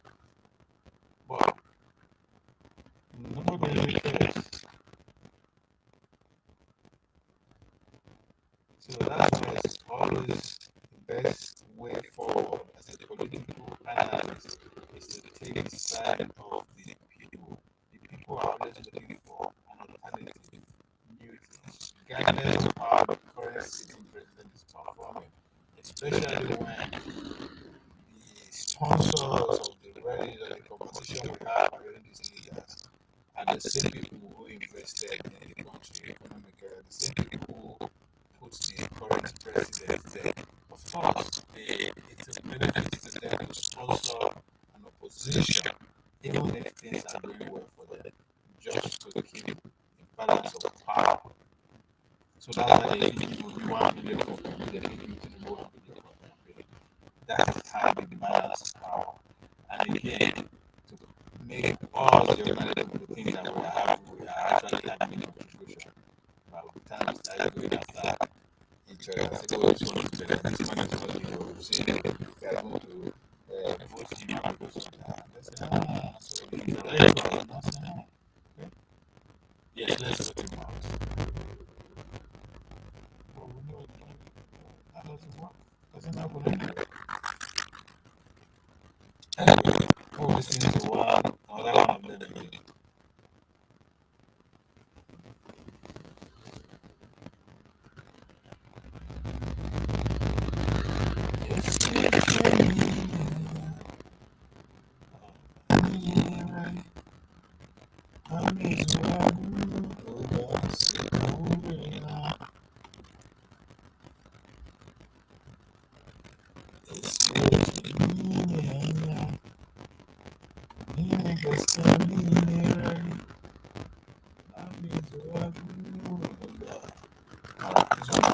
Well, hello, good evening, and welcome to the program. This is Daily Politics.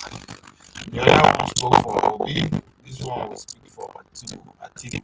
On Trust TV, I'm Abdullahi Ahmed. Tonight, the worsening security crisis continues to raise doubts about government's ability to protect lives and guarantee food security across Nigeria. Killings by bandits and insurgents are fueling hunger and deepening malnourishment across parts of the country. But there seems to be a polarization around what is the reality on ground and the perception that is shaping the narrative inundating public discourse. All to help us provide some context to the conversation, we're joined tonight by Professor Usman Yusuf, a consistent critical voice on alternative strategies to end the bloodshed, as well as address some of these structural issues. He's joined us for tonight's conversation. Prof, it's good to see you again. Good to see you. Thank you so much for stopping by this evening. Thank you. Right.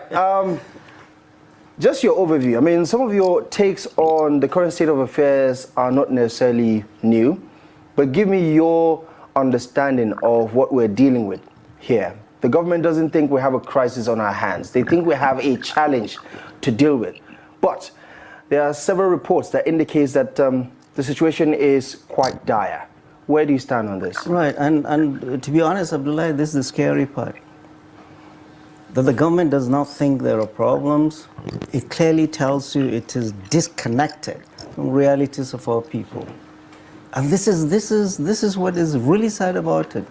If the president doesn't know, or they are not telling him the truth, doesn't he have intelligence agencies all across the country that will come and say, Mr. President, things are not well. There is hunger in the land.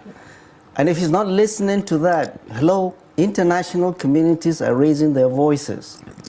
Medicine Sans Frontier has been screaming this for a long time. They said they are seeing 200% increase in the number of patients they admit, predominantly children with malnutrition, predominantly in the north. They are having to treat them with their mothers on the floor.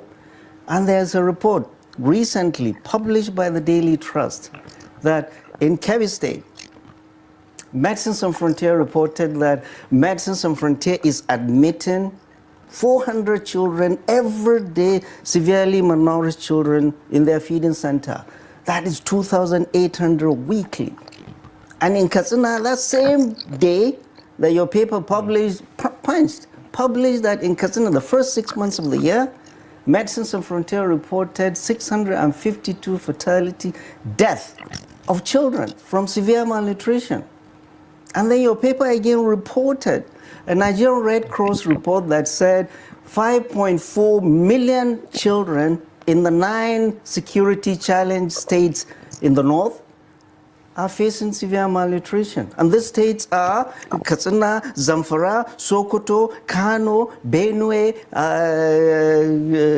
what is the name? Niger, that place where that governor said they don't have challenges. And the north is 3 states of Borno, Yobe, and Adamawa. Mr. President, who is telling you the truth? If your government or your media minders get nervous and come out with weak rebuttals each time they hear the truth, Mr. President, they are not telling you the truth. The truth is that all is not well. I have been screaming this. There is hunger in the land. I came with that billboard all across. The Vatican recently lent its voice to this, that there is hunger in the land.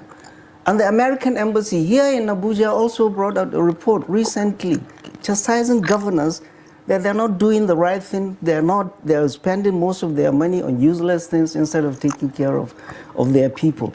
The international community is worried. Mr. President, be worried. Your advisors are not telling you the truth, but there is hunger in the land. We see that in hospital. Every waking day of our lives, we see children in the hospital. You don't even need to go to hospital. I'm sure, Abdullah, people call you from home. All people are asking for now is money to eat. Right. And how much of this, Prof, is a pre-existing challenge that may or may not be multiplying under the watch of the Tinubu administration? No, this is sudden. That is why I said, Mr. President, your economic policy has inflicted sudden and cruel hunger on the land. In a country that is not officially at war, in a country that we are not experiencing drought, we are seeing this much hunger. And in pediatrics, we say the child is the barometer of the family. When you start seeing hunger, you start seeing it in children, and then the women. This is what happened in Ethiopia in 1983-85. If we are not careful, and I raise the alarm, if we are not careful, and if this denying president does not wake up to the reality, we are likely to see the famine, the hunger of the magnitude of what we saw in Ethiopia, 83-85. This is serious. You think that's where we're headed? We are seriously heading there if this government is continuing to deny itself, and these governors are continuing to dance omologo everywhere instead of being serious. There is hunger in the land. We go home. We see people that go to any feeding center. I recommend all Nigerians to visit any feeding center of Medicine Sans Frontier, or go to the pediatric ward of their children's hospital all across this country. And it's not only in the north, it's all over the country, inflicted by the economic policies of this government. A government that is in denial. I mean, some would say, Prof, even before the Tinubu administration came, we're dealing with over 70% of Nigerians living in multidimensional poverty, 130-something million people. That hasn't changed much under the Tinubu administration. So isn't it a question of, this challenge being unsurmountable, so to say? No, that hasn't changed much. Where are you getting the statistics? Where are you getting the statistics? Don't listen to this government that what they do essentially is massage the data. I mean, the reality, the data is stark reality. Everybody is seeing it. You don't have to be a scientist or a doctor in hospital to see hunger. Everybody is seeing it. And you're giving us bogus numbers. Where are they getting this from? Mr. President, there is hunger in the land. There is trouble ahead. And hunger is continuing. And if your government is in denial, we're going to be in serious trouble. This measly palliatives that your government is doing is not going to... Go back last year. These are the same vocabulary using and they use to describe the government of last year. If you go back 2 years ago, the same vocabulary. If you go back 3 years ago, under good luck, the same thing. People are hungry. The same programming. They're not the higher. The same. When? And it not the war. Nothing, all these same phrases, the same words, vocabulary. problem, even in this we use this we use for good luck, we use for every kind of one of the streets. And the same people, of course, as I said, they speak to the power not for really they want to work on Nigeria status. They enjoy coming to national videos to speak. Solve the problem. It's not. And I heard the story that, oh, they are flooding the market, oh, the Dangotes, the Bua, they are crashing the price. Hello? People do not have money to buy. Go to the markets now. It's not that there is no food in the market, but the buying power of our people has been bastardized by the economic policy of this government. President Bola Ahmed Tinubu, you need to hear the truth. You need to face the reality that our people are in serious trouble. Your advisors are not telling you the truth. If they are telling you all is well, all is not well. There is hunger in the land. We see it in hospital, we see it in our relatives, we see it when we go home, we hear from everybody. And international communities are screaming and telling you the truth. And Prof, some would say that both sides of the conversation are guilty of one of two things. Either an exaggeration of the problem or the challenge at hand, or an oversimplification of what it would take to address it. The government would say, listen, we just allocated another set of resources to address the vulnerable groups. Some 5 million people have been added to the social security program of the administration. Why, in your view, is that not enough to symbolize the commitment of the government towards addressing this problem? Abdullahi, I have no reason, none whatsoever, to come here and lie. These are our people. These are our people. We see realities. Mr. President, if they are not telling you the truth, listen to me.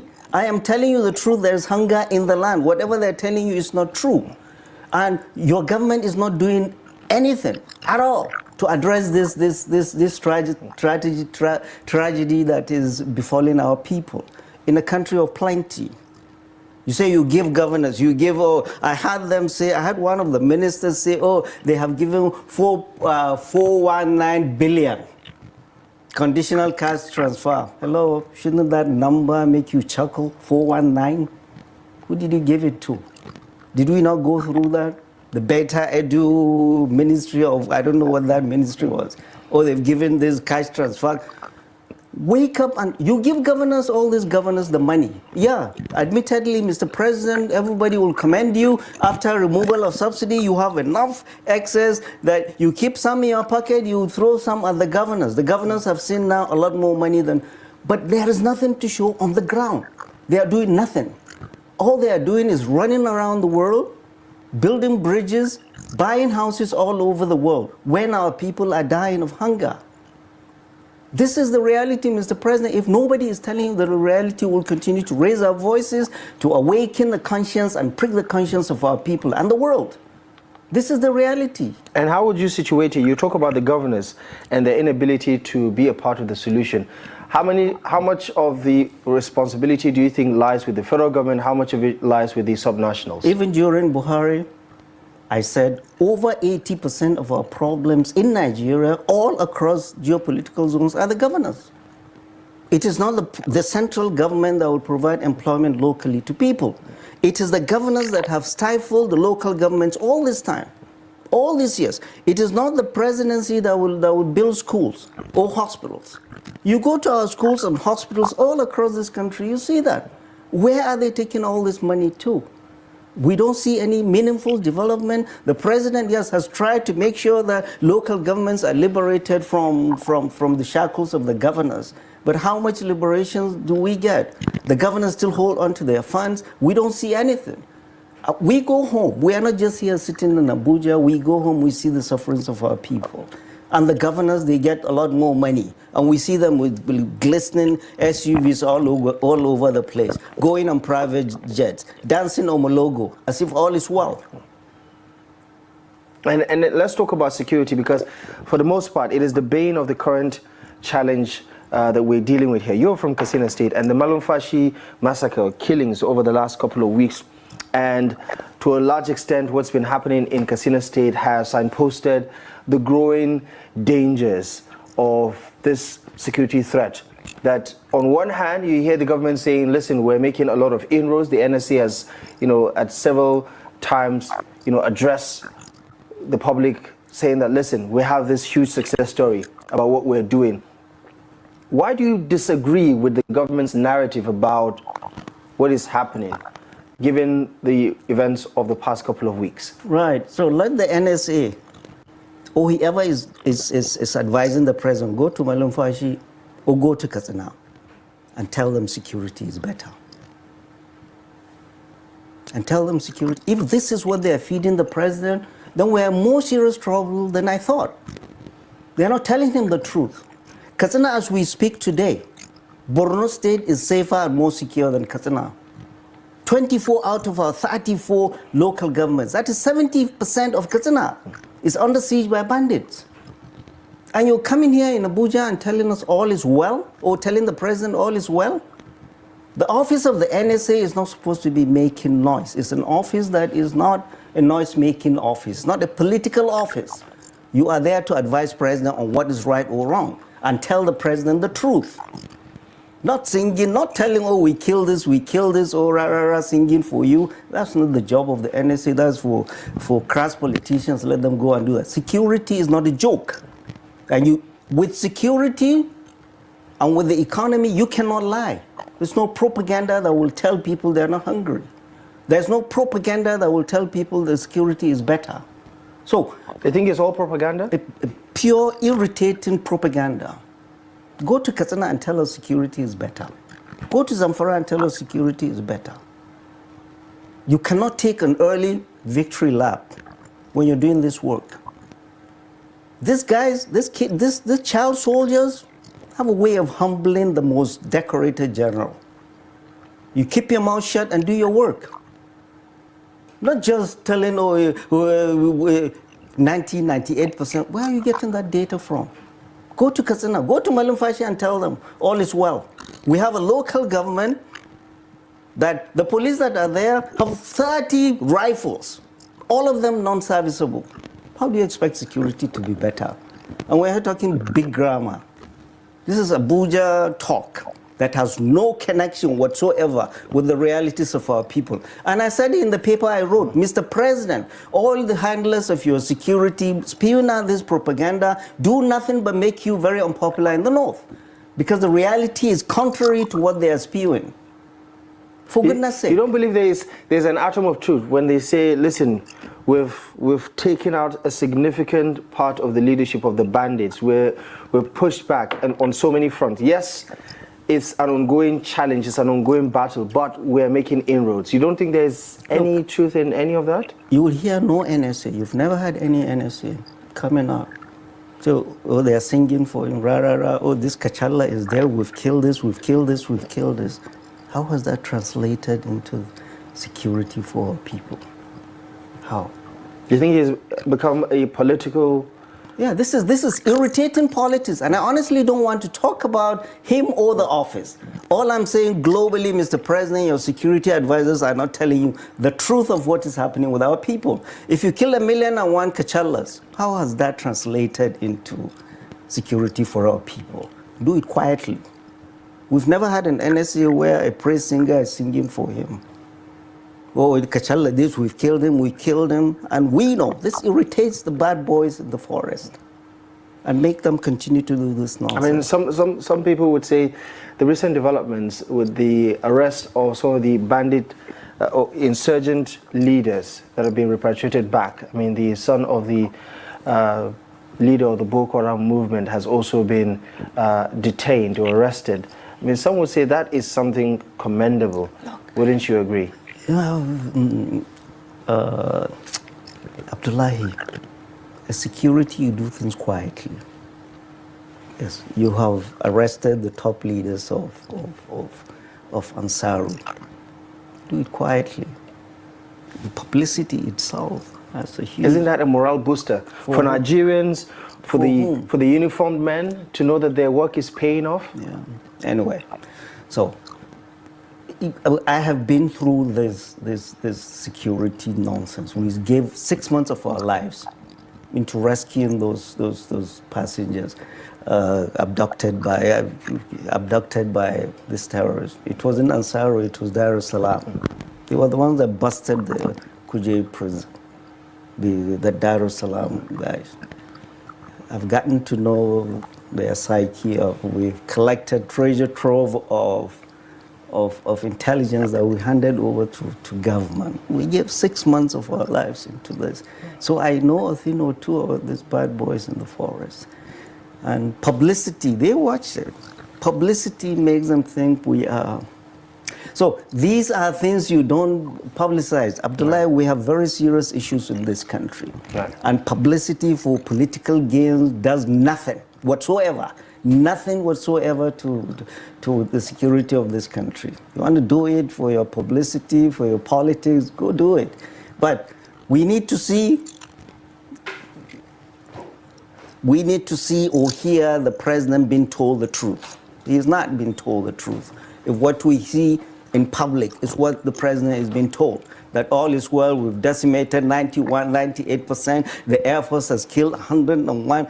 Let's see that translated in security and do things quietly. Let your work show.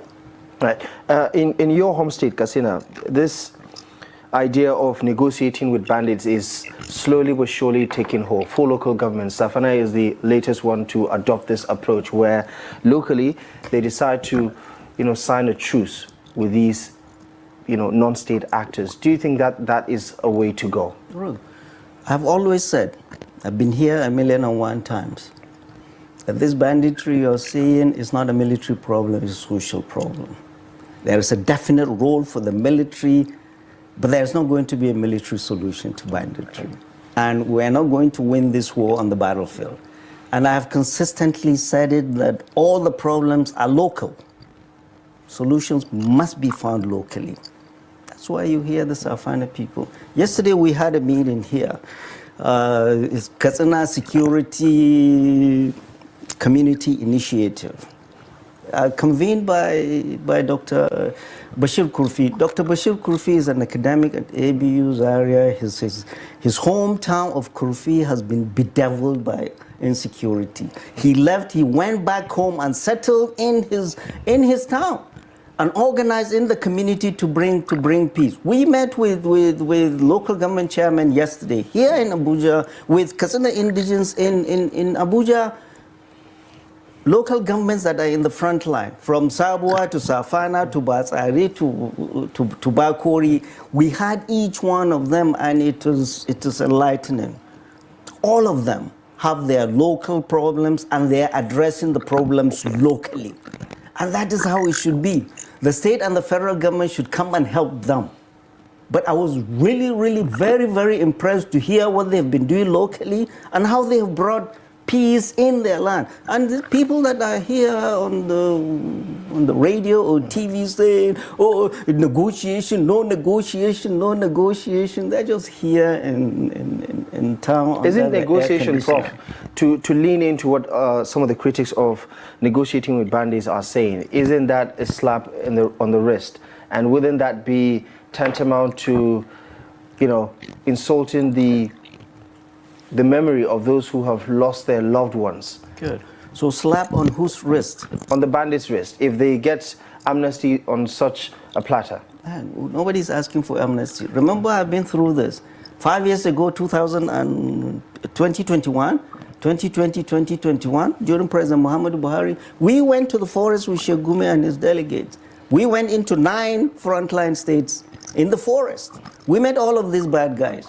Some of them have been killed by this Rambo team, and some of them are quiet now. We've been to places as far away as Kogi, close to the border of Kwara State, close to the border of Benin Republic. Then it was quiet. Now Kwara State, 4 of the local governments there are. So you don't want to sit down and talk? The United States, after so many years of fighting in Afghanistan, they were talking to the Taliban, didn't they? As we speak today, Israel is bombing Gaza, but they are talking with Hamas. You talk with people to bring peace. These are our people. The Fulanis there, they are not foreign Fulanis like people have been saying. The houses there, or the thieves in Benue, or they are local people. If people do not come and settle this problem, it's not the responsibility of the military to sort this out. The military is essentially been thrown in the midst of literally civil war between the Fulanis and the locals. Who are they going to kill when they get there? The role of the military is to provide an enabling environment for peace to happen. It's not the role of the military to sit down and say, oh guys, do this. What is the military going to do if it goes to Mango and people are killing themselves? Kill everybody? We are getting it wrong. We don't even understand the local issues. The governors, the local government chairman must understand the local issues that are exacerbating all of this. If they need the military or the police to come in. But, and I said it, consistently the government, the military and intelligence services have been in denial of the fuels, the catalysts of insecurity. What are the catalysts of insecurity? Poverty, illiteracy, hunger. And then you are now talking drugs. You are not talking guns being very easy to buy. And you expect there's going to be peace. There is no country in this world that will have peace. If you have hunger, if you have excruciating poverty, children do not go to school, and you have bad governance and corruption. Go to the United States, Europe, or go to any of these affluent countries in the Middle East. Food is very cheap because they know the national security implications of hunger. But here, our government do not know the national security of implications of hunger. There is no military, there is no police force that can quell the anger of a hungry people. Our people are hungry. Instead of buying food, instead of taking care of these social issues, we are spending trillions buying Tucano, buying jets, throwing bombs on hungry people. We are not addressing social problems. We are continuing to, if you ask me if I'm the president, I will demilitarize this war on banditry. I will demilitarize it and bring everybody in. Wouldn't that send the wrong signal? No, to whom? To those who are actually bent on destabilizing Nigeria. Who are destabilizing Nigeria? Nigeria is already destabilized. We need to find a way to calm down. The military is not trained to fight this internal conflict. What the military essentially is doing now is police work. When we were young in school, in the university, that was a military regime. You don't see the military. When there's trouble, it is the mobile police that come in. When the mobile police come into town, bad guys know the sheriff is in town. The military doesn't get called. But now we are in a civilian government. The military is all over this country, all 36 states, and the FCT. Are you subscribing to the idea of the former Chief of Army Staff who says, listen, we need a state of emergency to get ahead in terms of addressing this problem? Do you think this is what we need? Let me talk to you about this very senior military generals that I saw. General Buratai, decorated general. A general that has fought, we all know, was in Sambisa forest during Buhari. Buhari asked them to move there, they moved there, and they made a substantial difference in Boko Haram there. Nobody can contest his distance as a general and as a leader of fighting men. Our current CDS, General C.G. Musa, was in the theater in the Northeast too, before he was elevated to head the Nigerian Armed Forces, to be the CDS. The other day I saw his interview too. He was saying, he was advocating for fencing, building a fence across the borders of Nigeria, number one. Number two, I saw him on Sheun the other day. He was saying, hello guys, literally, protect yourselves. Find a way to protect your communities. So how do you expect us to go to bed and sleep? If the highest ranking military officer we've entrusted with protecting us is telling you guys, go protect yourselves. But he's not admitting that they can't do it. They're saying, listen, this is an option, right? Look, and it's a no-brainer, isn't it? No, it is a brainer. There are things, if I say, there are things you can't say. There are things somebody else can say. That level of leadership, you open your mouth and say that, it's not reassuring. If anything, is scary. I have a friend in the United States, Steve from Washington, D.C., called me and asked me, he saw this clip of the CDS. He said, who is he? I say, he's the Chairman John Chief. In America, that is the title, five-star general. Right. Chairman John Chief. And he said, he's saying this, saying, dude, get out of town. The guy is telling you you're on your own. He's not only talking to us, the world is watching. So top leadership need to be very, very circumspect and careful with what they say. I like General C.G. Musa. He's a decent general. He's from Kaduna State, a frontline state. General Burata is from Maiduguri, from Borno State. They all know the pain of going through this. I'll tell you, I have very senior military officers. My classmates in the military were close 21. They've retired. And then they tell me there is nothing that hurts them more. They put in 35 years of military service, serving this country. Many have fought in Liberia or all over the world. They've retired, now they can't go back home. And they look back and say, is this what General T.Y. Danjuma, what hasn't he done for this country? We are in this mess. We can't even allow our leaders to sleep well in their ancestral home during their retirement. This is the way this country is today. We must be honest with ourselves that things are not going well. How can we? We've been fighting this war on banditry for how many years now? 12 years? This is where we are. Shouldn't we do anything differently? The late Chief of Army Staff said it. The troops are getting exhausted. Many are developing PTSD and resorting to drugs. They're human beings. Many from depot training in Zaria, they are shipped to war front. Many do not even know the life of a barrack. So the reason I'm saying this is that the senior military officers, what they are saying is a sign of frustration. It truly is. They're all frustrated with the way things are going, with the way the security, you do this, you do this. And if you know, there's just no way the military can cover the whole of this country. How many do we have? How many do we have? Things are well today here, in Ukige is different, in Taraba is this, in Jalingo is this, in Katsina is this, they're all over. How many soldiers do we have?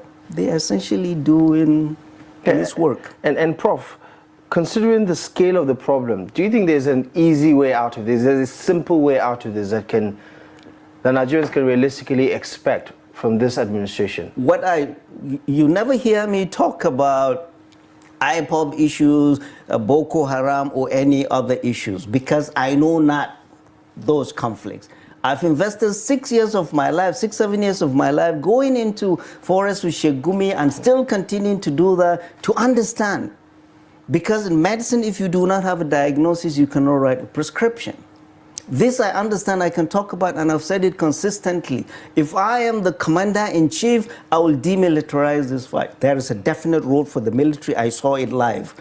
We went into the forest, the military was back up there and up in the sky, protecting us, and the bad guys know that we have the military.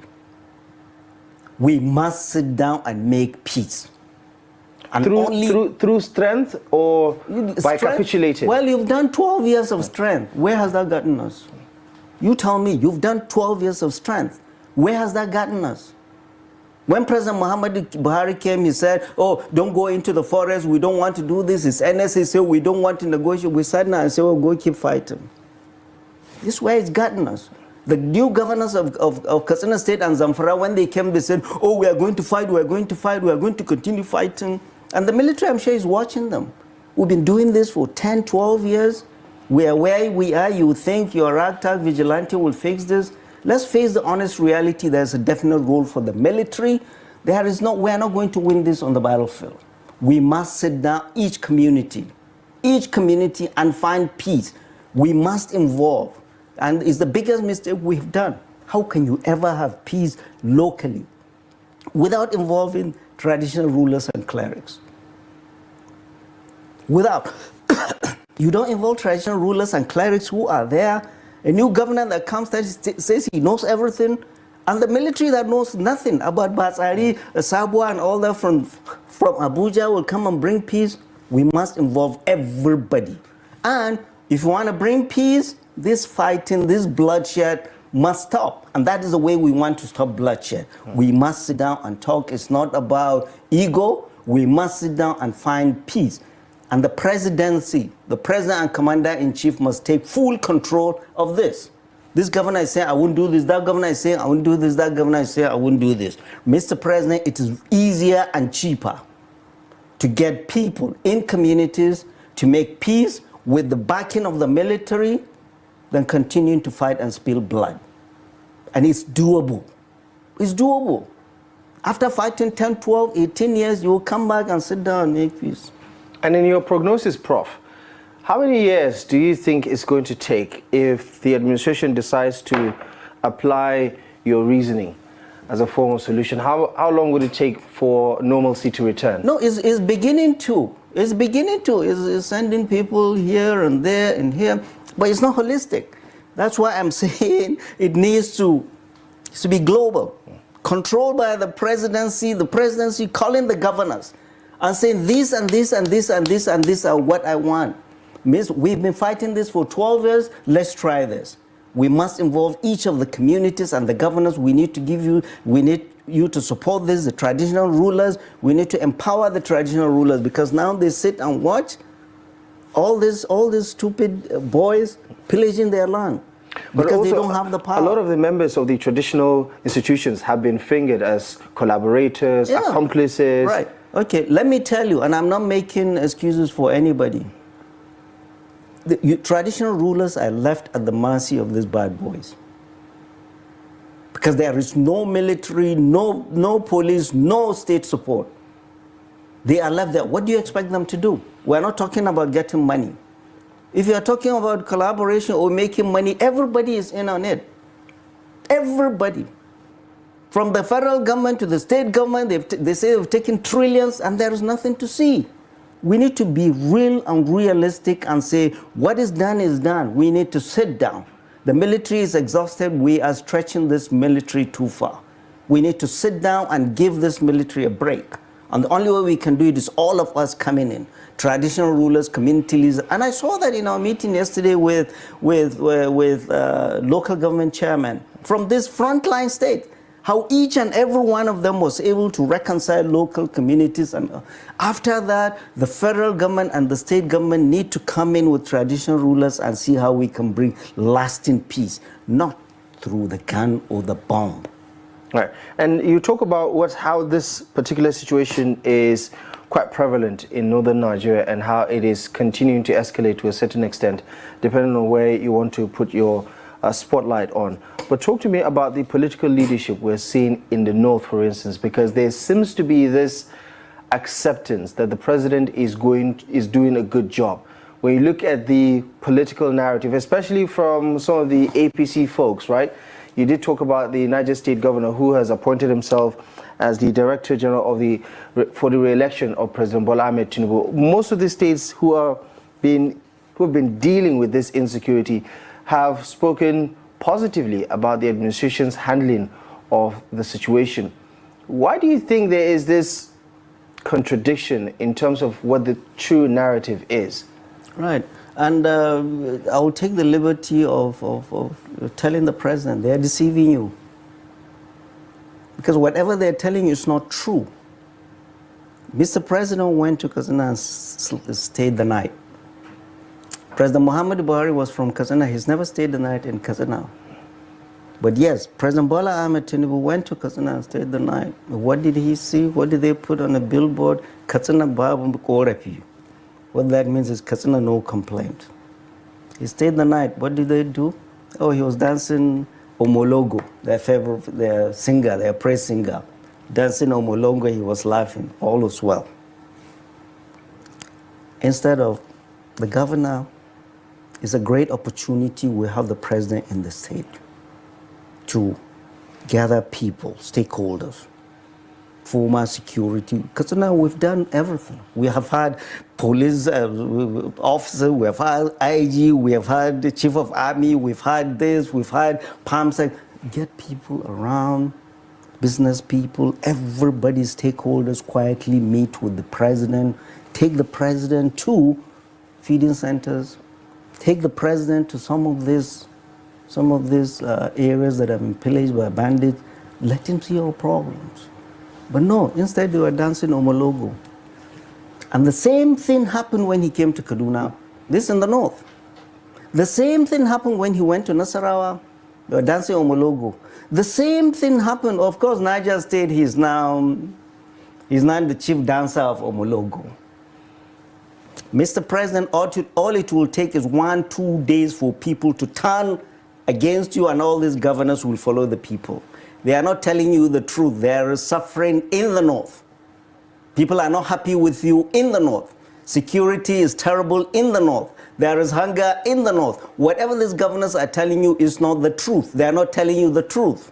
Get people to tell you the truth. Okay, and the irritating thing is that you see them dancing Omologo in the north, but you never see them dancing Omologo in the southwest, south, or southeast. The north is where we have problems. We're saying all is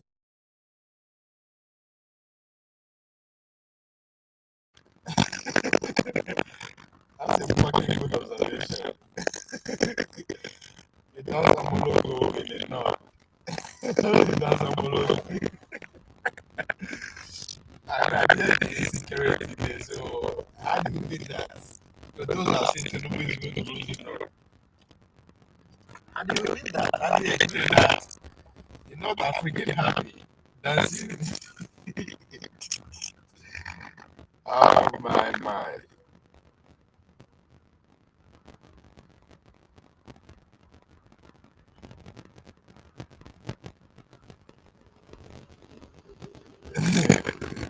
Not that that's your logo inside the dollars. Yeah.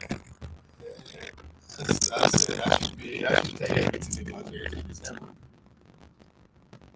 It's a town I don't think so massively they go for to do in the south. I did not happen, so all goes to you.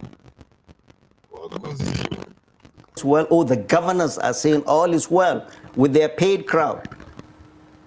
Mr. President, hear the truth. What about the Kaduna summit? I'm sure you're keeping tabs with what happened, I think, 3 weeks ago or thereabout, the Arewa House, where representatives of the administration and people, I believe, who are in the elite in the north were put together to discuss issues around the country, issues developing in the region, and so on and so forth. And the governor of Kaduna State, Senator Wasani, pointed out how, listen, all this complaint about what is wrong with the north today, a lot of it needs to take an introspective turn where the north holds itself accountable for the gaps in education, for the reasons that led to this high rate of poverty, for the gaps in infrastructure, for the challenges that gave birth to this widespread insecurity, instead of blaming a 2-year-old administration led by President Bola Ahmed Tinubu. How much of that message is true, and what do you think about that summit? This is what he said is what do you expect? What did you expect him to do? There's sycophancy on steroids. I would say there's a bit of truth in what he said. You can say all the truth, but the truth of these 2 years of government, you cannot deny it. In 2 years of government, what we have seen, 62% of President Bola Ahmed Tinubu's votes came from the north.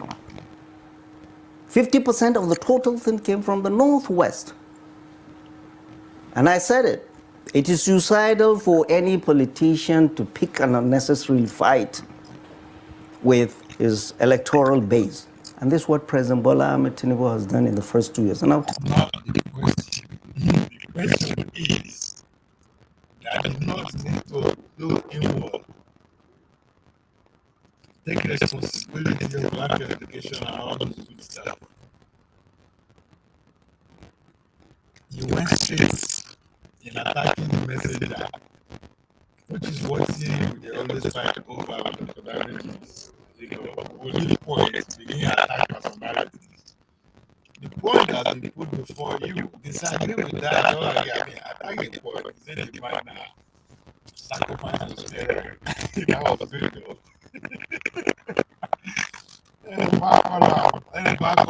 Podcast, I call him blogger. It's not a problem. So you forget the point entirely. Now you go back at the electoral base of the. That's not the point. Everywhere the electoral base.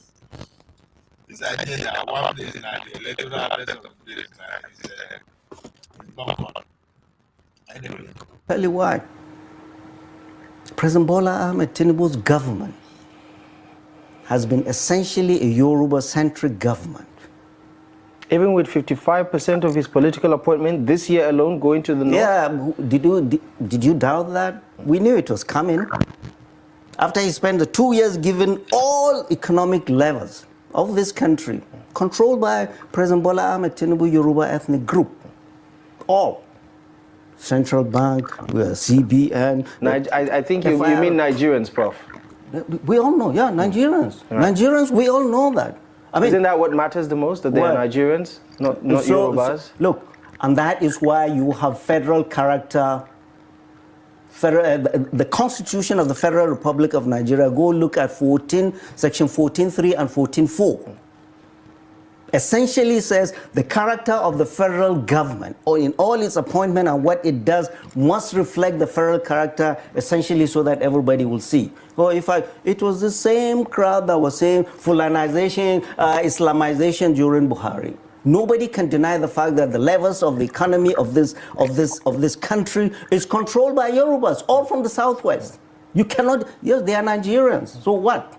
If I put people from Katsina, they are all from Katsina. And I said it, this is the most reckless president I've seen, because it's outright recklessness and violating the Constitution. Blatantly too.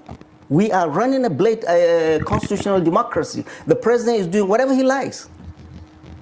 You are given over 70%, and I expected that he would be throwing crumbs at people from all other parts of the country. And I said, the levels of the economy are controlled by his ethnic group. Number one. Number two, and the running of the economy of this president is opaque. Nobody knows.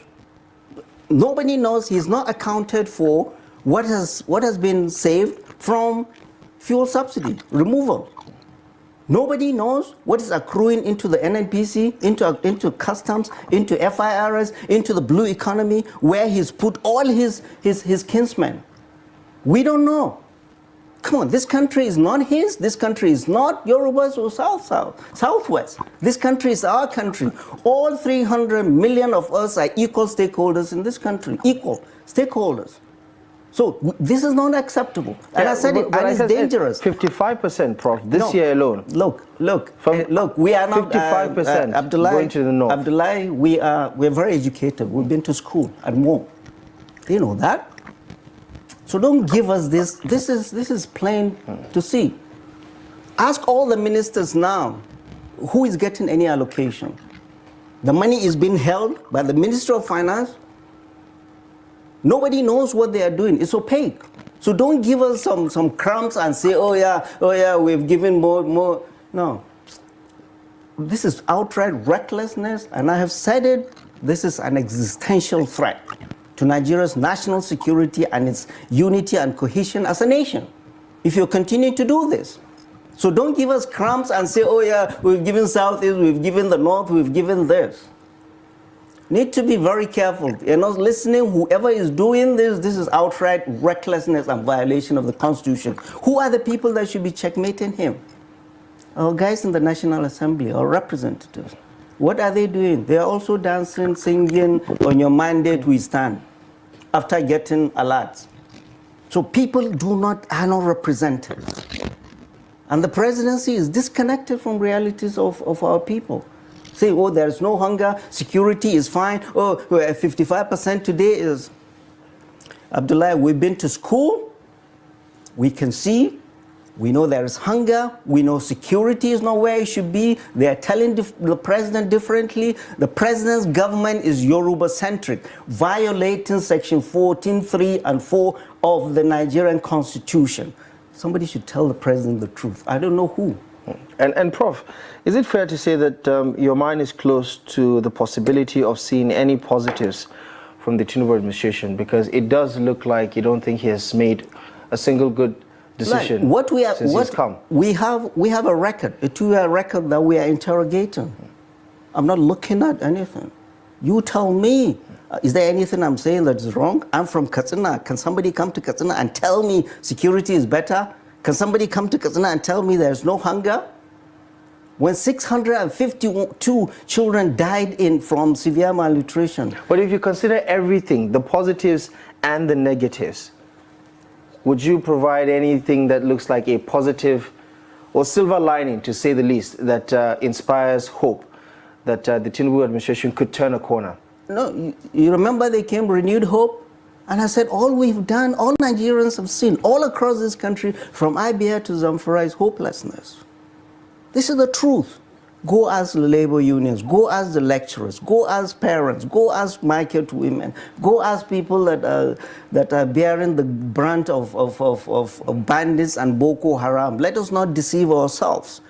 The more the president hears the truth and his people hear the truth, the more they know all is not well. Let us not just say, oh, I give 50%, oh yeah, security here is better. No, all is not well, Mr. President. The ship of state is adrift. And you don't seem to be in charge. They are not telling you the truth. If the by-elections that were recently conducted was an opportunity for Nigerians to give their verdict on the leadership of the APC administration, some would say the APC has done well, given that they have come out on top in most of the elections, for the by-elections in the state, National Assembly and rerun elections. I mean, wouldn't you say that that is something? I'm sure, Abdullah, you did not bring me here to annoy me. You know, I mean, that's a fair question to ask, right? You did not bring me here to annoy me. Let's ask, they know themselves. They know themselves that those weren't elections. They were just a sham and a violation of the rights of the people. And this is what this government is planning. 2027 to rig this election. And God help them, we are ready. We put them on notice, we're not going to allow any of these shenanigans. They can test run their whatever they want to do and say, oh, we've won this, we've won this. I do not see anybody in the place I come with the amount of hunger and insecurity that they will come and tell us, vote for them. Why? Or send any of their Muslim clerics to come and tell us. Or send any of their annoying singers to come and sing to people. Or send their, whatever, 500 naira and Indomie. Governance is real. Our people are suffering. But these politicians are taking it as a joke. They are dancing when people are dying. And they think, oh, we get this, we get this, we get this. All they are interested. And this is what is irritating people in the north. I mean, in the face of all this, our sufferings, the hunger, excruciating poverty, insecurity, the president, all he's fixated on is 2027. Instead of fixing the mess that his current policies have caused and how he's going to make things differently, he is hell-bent, fixated on winning the 2027 election. You are given a 4-year term. Just 2 years? And that is why 2 years to 2027, he's beginning to rattle the political cage, which is deliberate. Anybody that knows this politics, this is deliberate. And it just shows that APC is panicking. This is pure panic because they're smelling defeat in the polls in 2027. Number one. Number two, they are also doing this to distract the attention of people from their daily realities. What are their daily realities? What we've seen in Ginam Mantawi Malumfashi. Terrorists killing our people, hunger, insecurity. Children don't go to school. The wages are no more worthy of anything. They want to distract us from the abysmal stewardship of President Bola Ahmed Tinubu in Nigeria. But fourthly is that they are rattling the cage, what they call scare the duck, so that they want to see who is coming, which of the politicians is coming, which of the parties are we going to destabilize again, and who are we going to send government Gestapos after. This is essentially what they are doing. But fellow Nigerians, do not be deceived. This government is panicking. APC is panicking. 2 years to 2027 election. Instead of fixing the mess they have done, they are talking about 2027. Our people are dying. Our people are hungry. Children do not go to school. Our wages are worthless. Professors cannot feed their families in universities. Right. What manner of leaders do we have? All right, and we're completely out of time, but I need to ask you this question. Are you still non-aligned, politically speaking? What do you mean? Non-aligned. I mean, obviously there are different sides. There's the ADC camp, there's the PDP side. Look, I am for the truth. And the time will come when we'll get this government out. Bismillah. When you say we, who are you talking about? PDP? Nigerians. No, Nigerians. Okay. We're going to mobilize Nigerians and show them the data. We're not going to tell lies. You have what you've done over the years for us to interrogate and show our people, just like we are interrogating your 2-year tenure that has been nothing but a disaster to this country. People are suffering, hopelessness and deceit. Every day you're telling us one story after the other. All is not well, Mr. President. There is hunger in the land. Insecurity is gone out of control. And people are very, very angry. Hear us. Unapologetic as always. Prof, thank you so much for your time. I appreciate you very much for the analysis. Thank you. Thank you for stopping by this evening. Thank you. Thank you. And that is our offering for you on Daily Politics.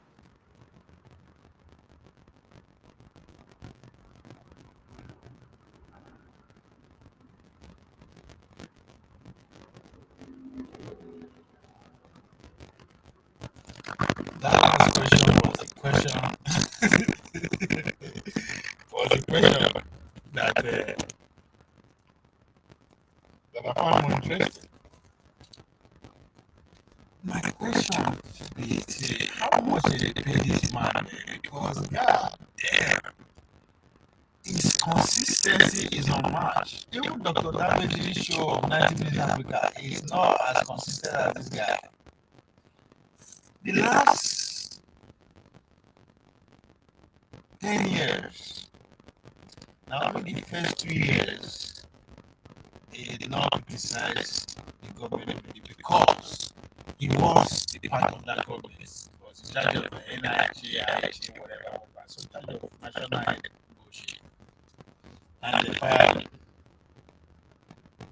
because that's the coalition that brought in fell out, which is the PDP coalition under Atiku.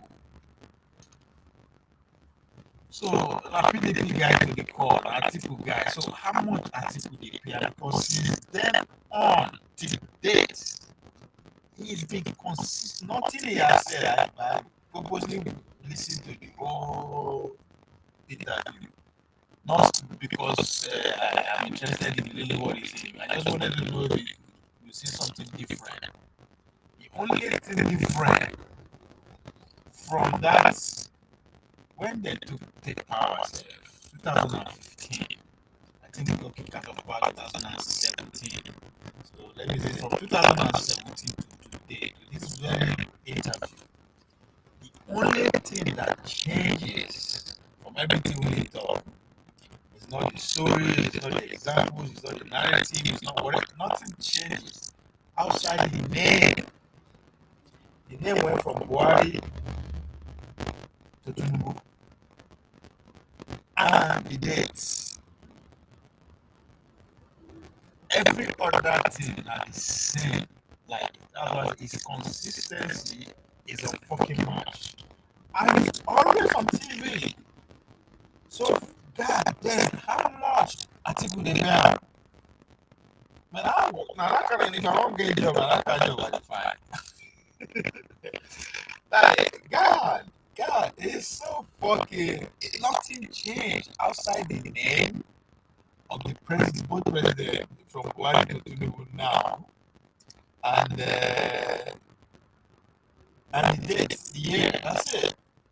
But every other thing this man spoke about today, the same thing is the same. So, if not any reason at all, I have to give you that. But I'm interested in how much he's getting fucking paid, because hell fucking no. make natural to fine. He asked her which party you belong to now. He said, nah, the truth. What the fuck is that? That's what 1984, right? He said, talking about truth. What is the truth? Everything are truth.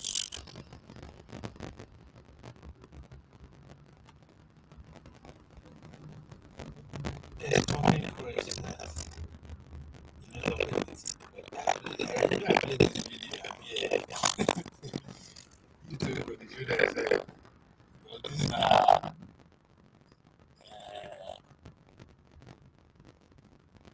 Toby Amusa.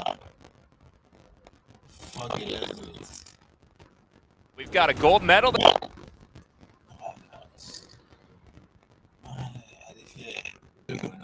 Continue. So, prove our worth.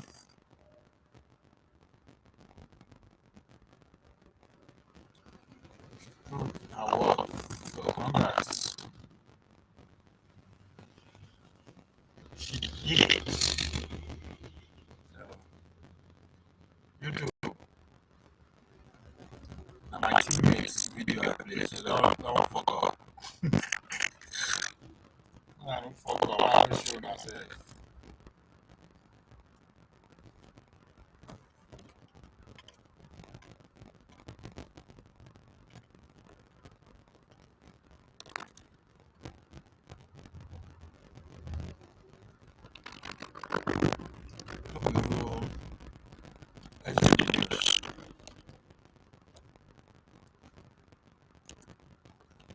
Let's go to the airlines.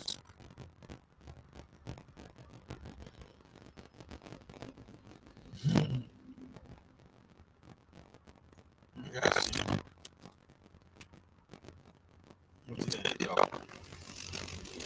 I was always silver world championship, the one Nigerian first medal. That might be the medal. Well, yeah. Nathaniel, the 400 meter, it's a tough one for him, but I think I would be surprised if he ended up in the podium.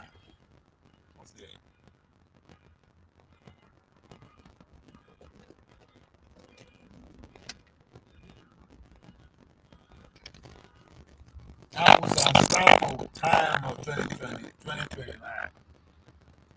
So that would be among the top 3 or top 5 fastest time. So it's really best too. So she did finished behind Switzerland, Kataji, Kubani, Kabuki, who claimed gold in the new national record. Performance matching Nigerian first medal and the championship and the FM status as one of the most consistent global athletics. Yes, one of the best until that record is broken.